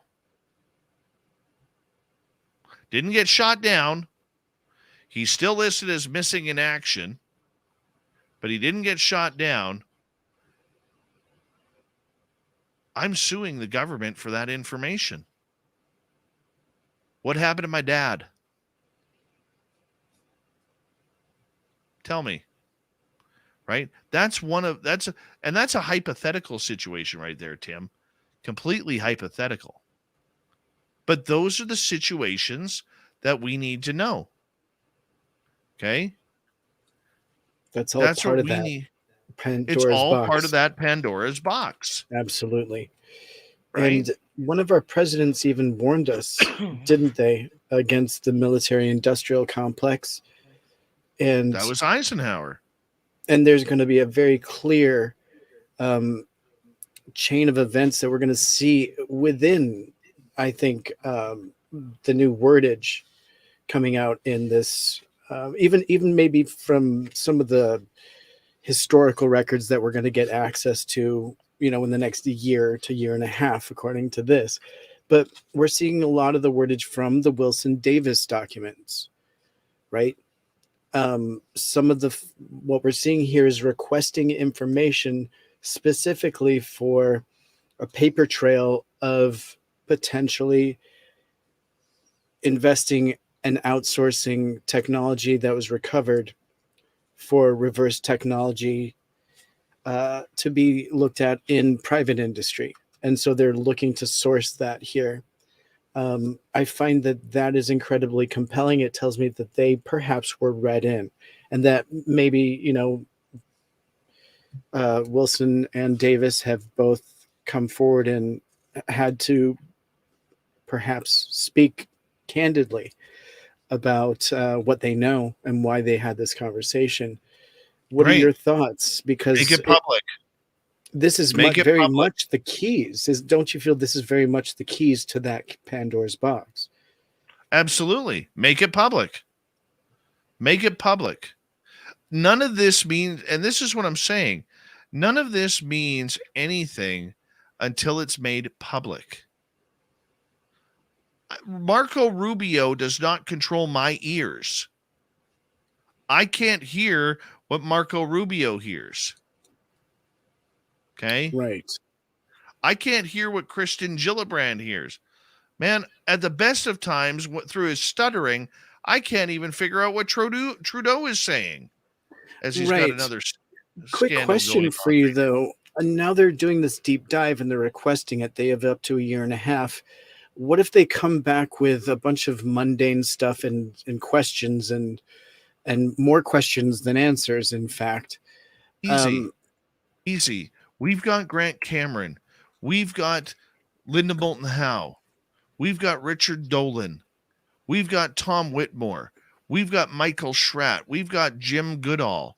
We've got the work of the late Jim Mars. We have dozens of people. Peter Robbins, another great one. We got dozens upon dozens of people who have researched this topic for decades to know whether or not they're telling the truth.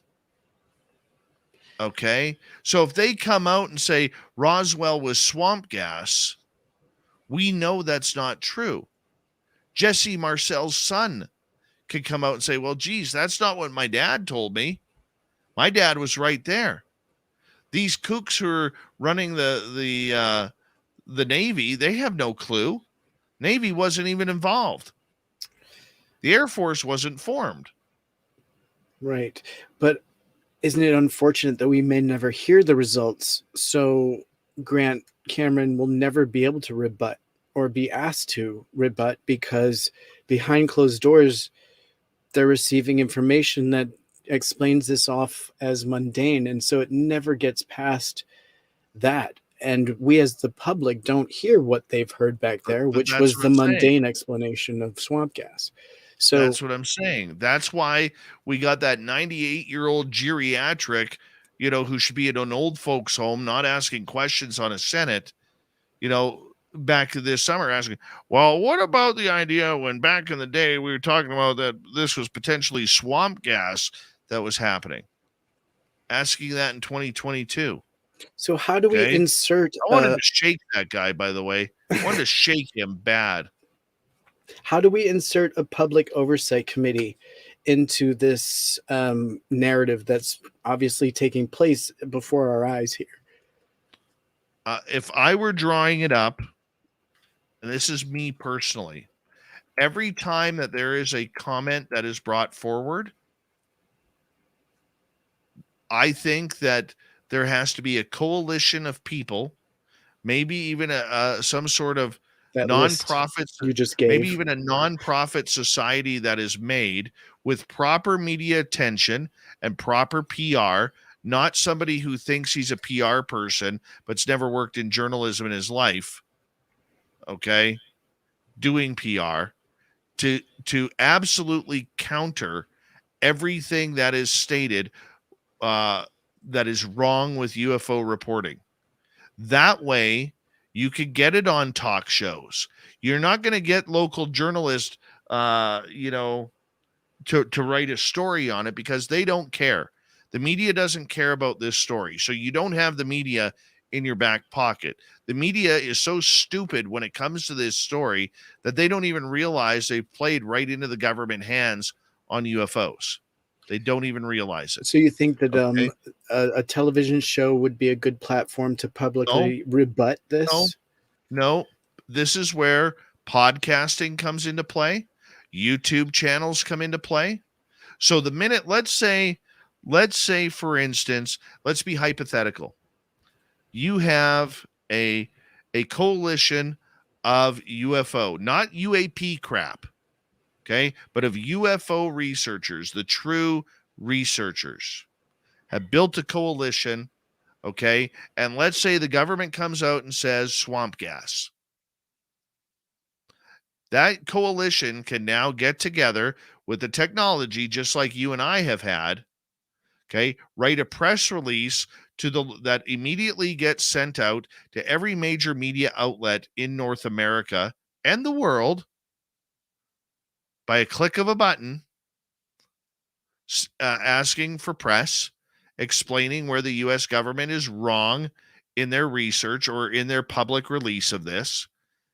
Okay, you can then go on YouTube because you don't need the 6 o'clock news covering it anymore. YouTube is turning out to be more powerful. You can simulcast on YouTube, Twitch, BitChute, Rumble. Okay. And you get that information out there, and you have a panel about it to talk about it effective immediately.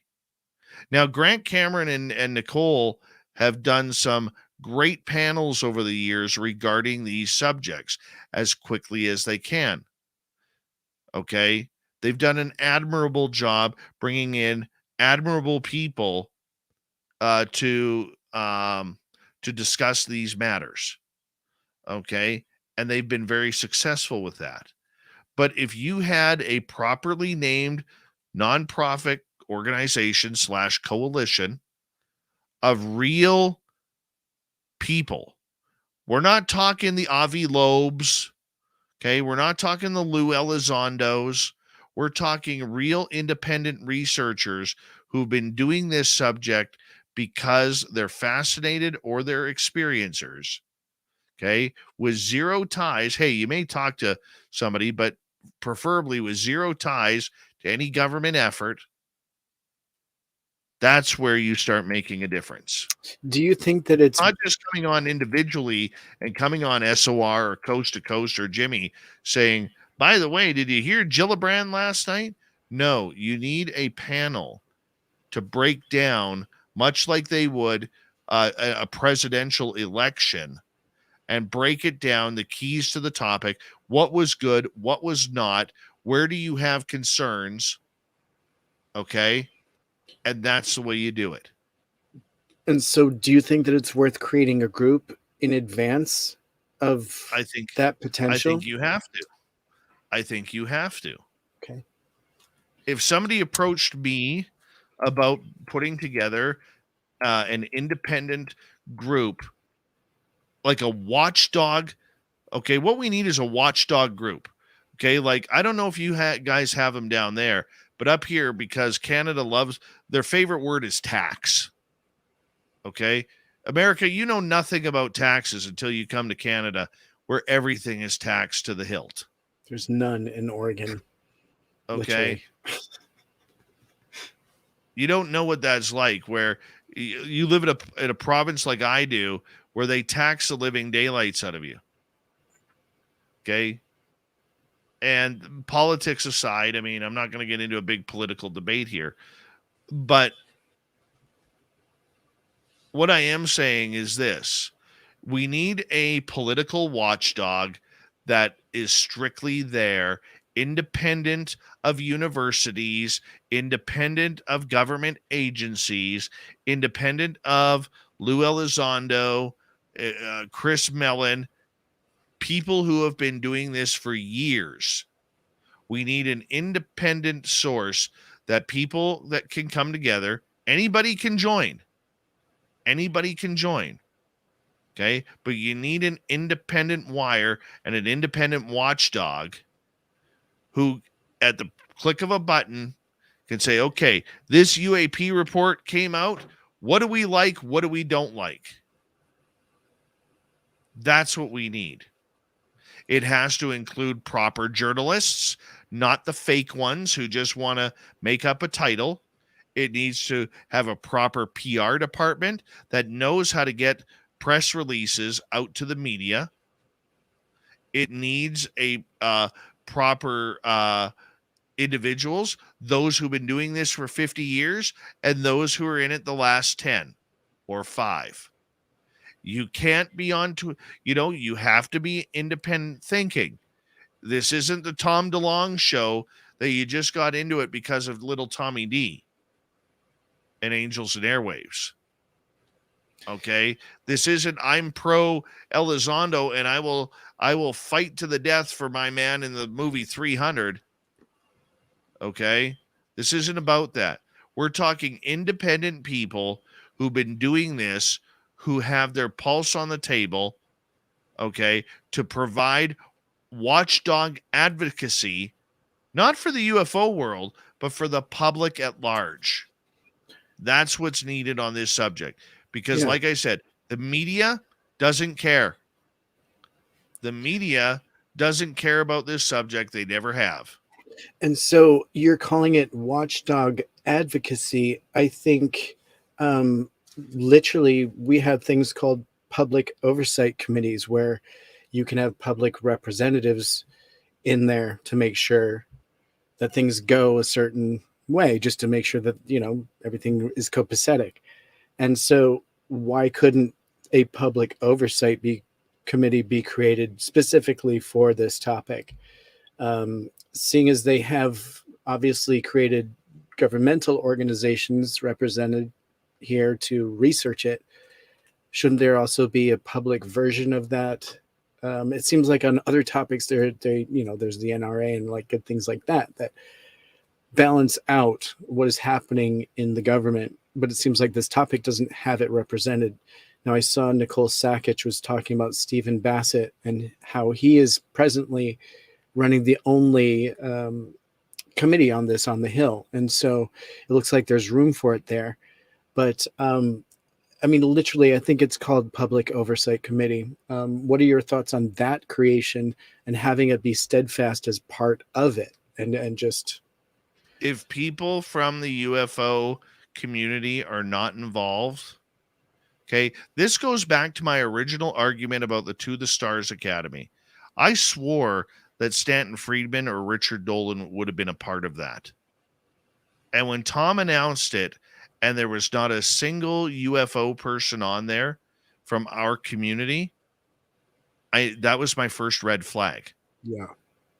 Okay. You can have this group, but who's on it? We don't need politicians. Okay. We don't need scientists on there unless they are independent and have a record. I think you named great people. You went through a list. Okay. I think all those people would be perfect. There is a list of great names out there. Donald Schmidt would be a great name on there. Kevin Randall would be a good name on there. Okay. Nobody else from that Texas area that I know of, but you have to build a proper structure, watchdog community. Tom Whitmore would be if there was money to build behind this, because you'd need money, everything costs money. A guy like Tom Whitmore would be a gem of a person to run an organization like this. It's not MUFON. You're not doing investigations. Cheryl Costa would be amazing in this group. Okay, Kathleen Martin. Okay. The list goes on and on. Yeah. Katie Grabowski would be fantastic. Okay, the Ziegelmeyers would be great. All right, you have to but you can't. Here's the thing: you can't have association with other people, so you can't be MUFON. Okay, you can't work for Stanford and have ties to other groups.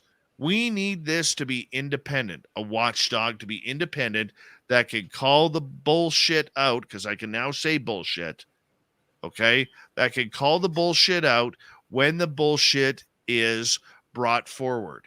Yeah. And I think an independent watchdog like that would also help in the long run end a lot of the UFO stupidity that we see out there, where people think that the government has our best interest at heart when it comes to this. It would be a great, and look, anybody can join. That's the beautiful part about it. Anybody can join. And it would definitely catch the interest of things like Spike TV and things like that. You'd get the offshoot Are you telling me that TMZ wouldn't cover something like that? They would in a heartbeat. Definitely they would in a heartbeat. Newsmax, they're always looking for a different angle. Yeah. Try them. And what you do is you collect emails from every journalist and every newsroom that is either in a big city, Okay, you don't worry about the small towns. You don't worry about unless they ask you to add them to the list. But every major news outlet within the United States, Canada, Mexico, the world, within a button, man. You're on CNN. Okay. So for instance, I have been out of radio since 2007. I am still on the PR list for the Vancouver Canucks. I get all the PR emails. Now, that's because they haven't cleaned up that list in obviously 15 years. Right. But my email is still on there, and I still get them. Because all they do is add another email to it. Add another email to it. That's all they do. Yeah. Right? It would be very simple for anybody who's in a PR position with that group, okay, to sit there and fire off a press release saying, our watchdog group has found these inconsistencies with the latest UFO report.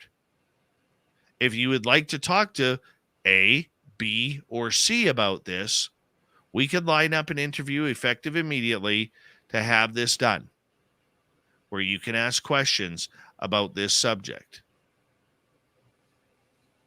Right? And the thing is, if you're guaranteeing that independent watchdog doesn't have anybody from MUFON on there, doesn't have anybody who's part of the SCU or part of UAPX or any other group, that's what we need. That's what we need. Big time. Almost I like think you're having... right. Almost like, there's a bunch of independent fact checkers from Twitter who've been fired. They're looking for That's work what you for need. sure. There you go. But that's what you need is you need those people who are willing to put in the time to go through that report with a fine-tooth comb and say, this is cool, this works, this doesn't, this is wrong. How do they expect it to, where does the public win on this? Okay. In Canada, we have a company called Deloitte and Touche. Okay. Their entire job is to go over every new tax that is brought in by every provincial government, some municipal governments, and the federal government to show, and the Canadian Taxpayers Federation is the same way, where they go over as an independent watchdog to go over what's right and what's wrong with today's taxes. Where are the people of the country being screwed? Okay. And that's exactly what they do. And if we had something like that in the UFO world, which if MUFON would have got proper leadership after Jan Harzan, rather than Dave McDonald wanted to do everything that's in the yesteryear, MUFON could have been that group, but they were too busy trying to team up with To the Stars, too busy trying to be buddies with the government. Okay, too busy trying to be Lou Elizondo or whomever. Right. Too many games being played. Yeah. Too many games. It's really tough to remain credible as well along that, right? It's incredibly tough because once you've lost credibility in this topic, that's it. You can't come back. So it's an interesting way to look at things. And I think that you have kind of nailed things on the head here tonight by showing why this hasn't unraveled.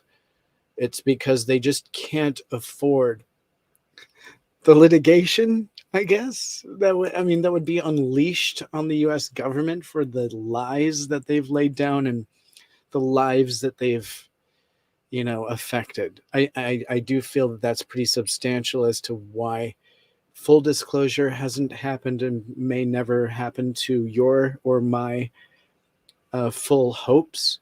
Yeah. In my opinion, I mean, disclosure happened a long time ago. The minute that they created offices to, publicly offices to investigate it, I was shocked, to be honest. And no, again, your audience I'll just refresh them. I'm new to this topic as far as 2019. I'd never seen or heard of this as being something real. So when I started reading it in the paper, me as a layman, not aware of even the UFO community, to be honest, I was really shocked that it was being looked at and being taken seriously. And I read the article and I was like, times have really changed. Like where have I been that I didn't realize that this was real?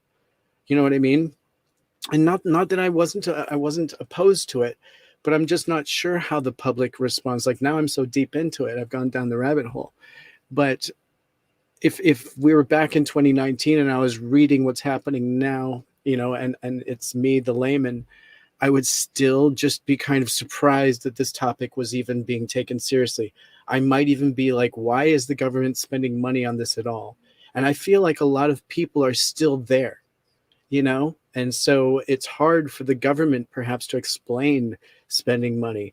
It's hard. It would be unheard of for them to open up files about 1945 and beyond and talk about things that were covered up and the reality of UFO. I don't know how I, as a layman, would respond to that. I don't think I would believe it. It's tough. I don't know. Maybe I would, and I'd just be shocked. But yeah, it is absolutely a Pandora's box. I think that's the best descriptor I've heard so far. I am a newbie, and I don't take offense to that at all, Julie.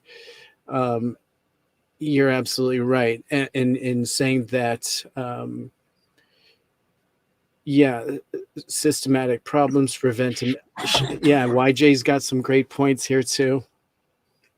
It is really tough.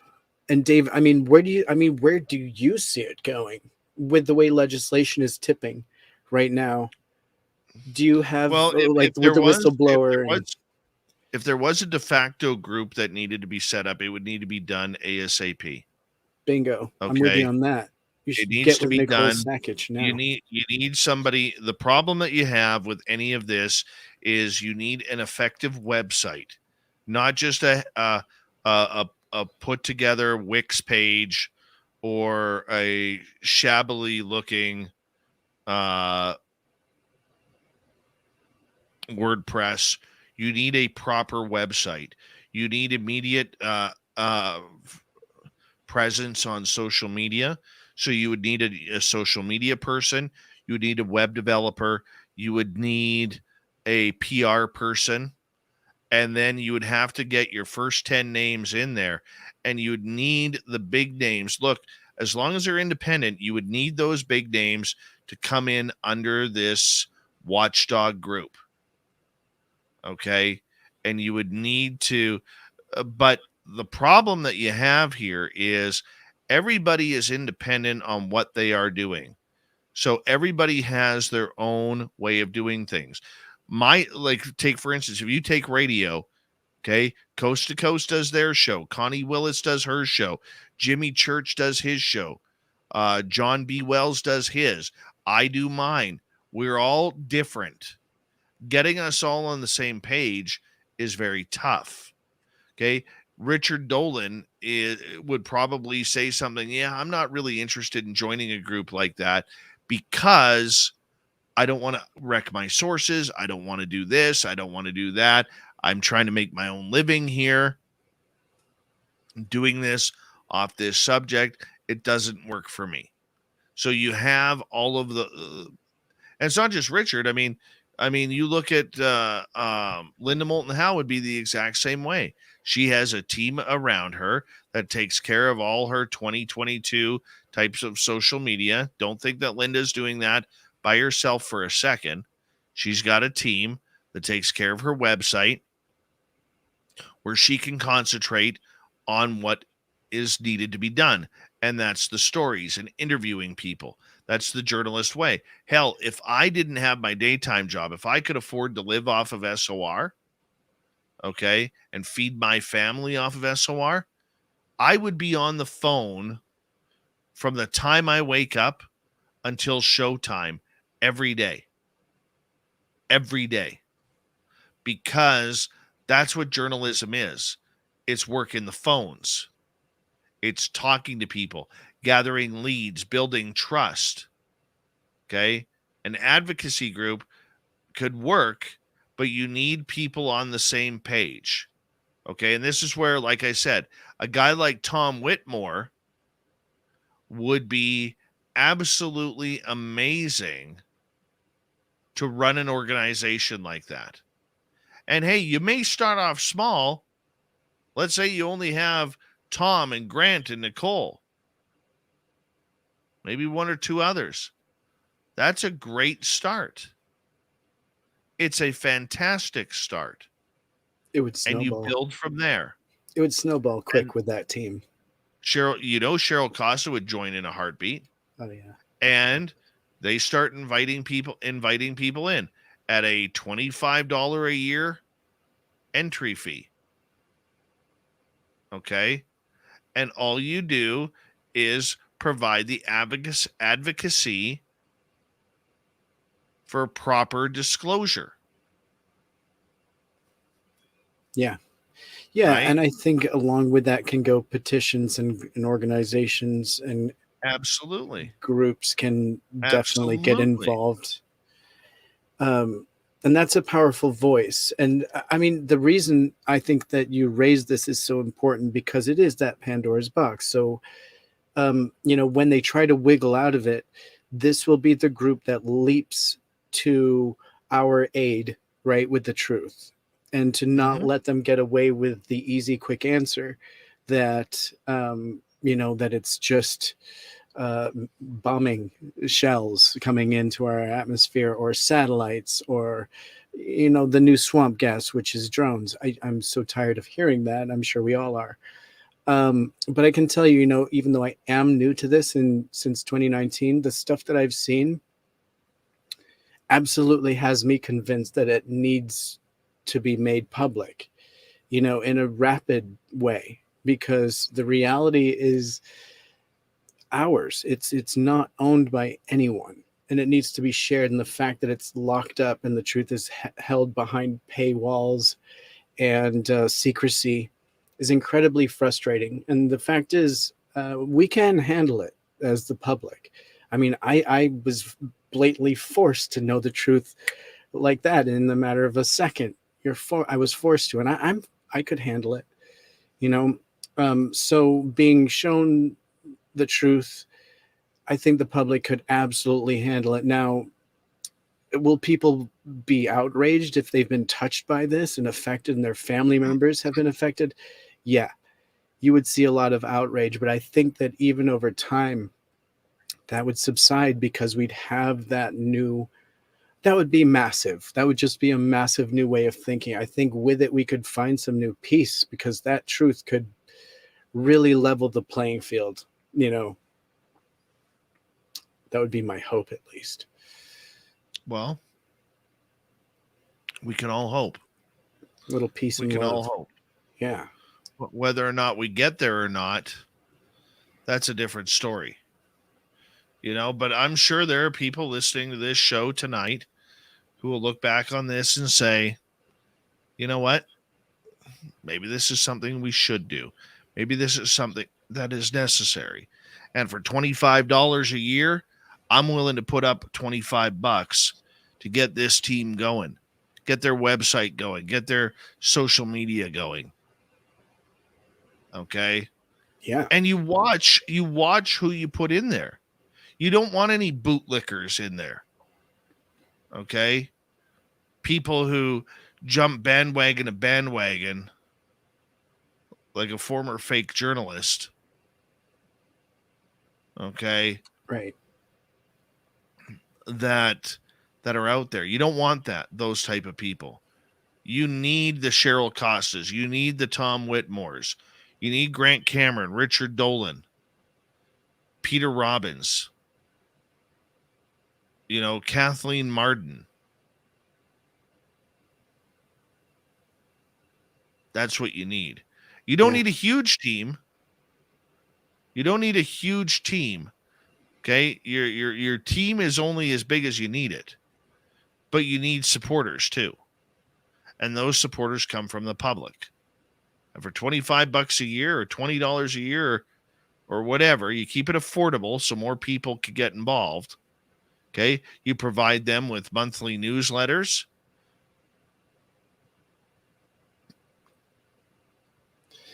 Yeah. You provide them with you provide your people with clear understanding of what goes on. You do live YouTube shows with your panel. Now, if you got, say, 8 people, excuse me, 8 people on your team, you might only do a panel of 3. Okay, you don't need 8 people every time, right? But you do a panel of 3, right? Much Yeah. like you see in the NFL, where they're breaking down a game post game, right? Where you got Bill Cowher. What do you think happened? What happened to your former club, the Pittsburgh Steelers, there in the fourth quarter? Well, they stopped passing the ball, and the run had been dead all game. Right? That's what you need. You build it like an NFL show. NFL Network is perfect for that. Right? And that's what you do. In no time, your UFO watchdog site would have thousands of subscribers keyed on your word. Right? And you could bring in new ufologists, mix them with the older guys and girls. The thing is, though, I feel like it needs to be part of a mechanism, like literally what they call in the U.S. a public oversight committee, which is before it's even announced that this is being addressed in a bill, this public oversight committee has access to that information. Before they release their opinion of what UAP is, the public oversight committee has insight and has access to that information. And some of that oversight committee even is involved in some of the higher information that normally wouldn't be disclosed based on it being, unavailable and private at that moment. So it's that sort of thing. Like, there are public oversight committees in all kinds of things, and you can actually facilitate them independently, but it has to be something that is a pretty big topic. I mean, I don't know how Stephen Bassett originated his, but it's something very much along the same lines, except that these are usually a mechanism that I'm not quite sure how you'd have to originate it, but it's the sort of thing that has quite a lot of pull in our government, and you don't get voted into it. It's a committee that's created.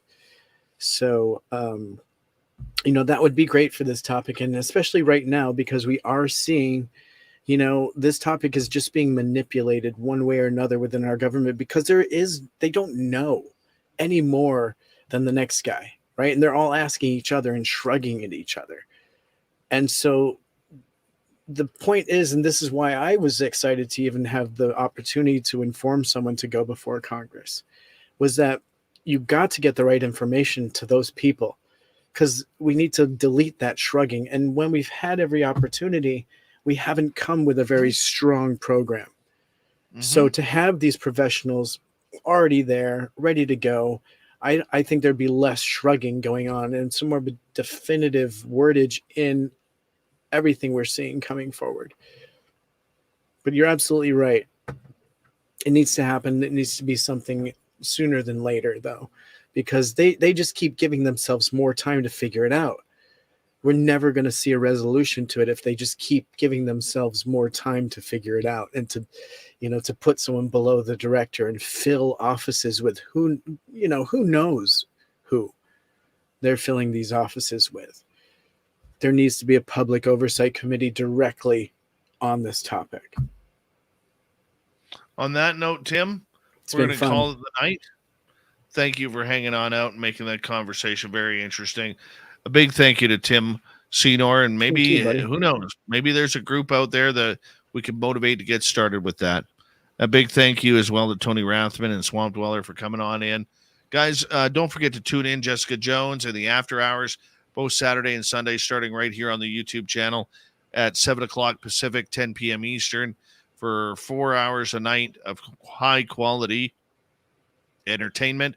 Thank you tonight to our super chatters, T. Tui, Thomas, Vaughn, Max, NoCal, Meaty Toes, Max again, and Ozzy Rob and his Ham Hawks. We appreciate it. Thank you guys for all our new subscribers this week. We've had over 900 subscribers since December 1st. 900. Let's see if we can continue that. That's absolutely amazing. So everyone, we'll talk to you soon. I will see you all on Monday night. Take care, everyone. Much love. See you, Tim.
Stay healthy, my friend. You too. You need bail money, give me a call. Always, Dad. Take care. You too.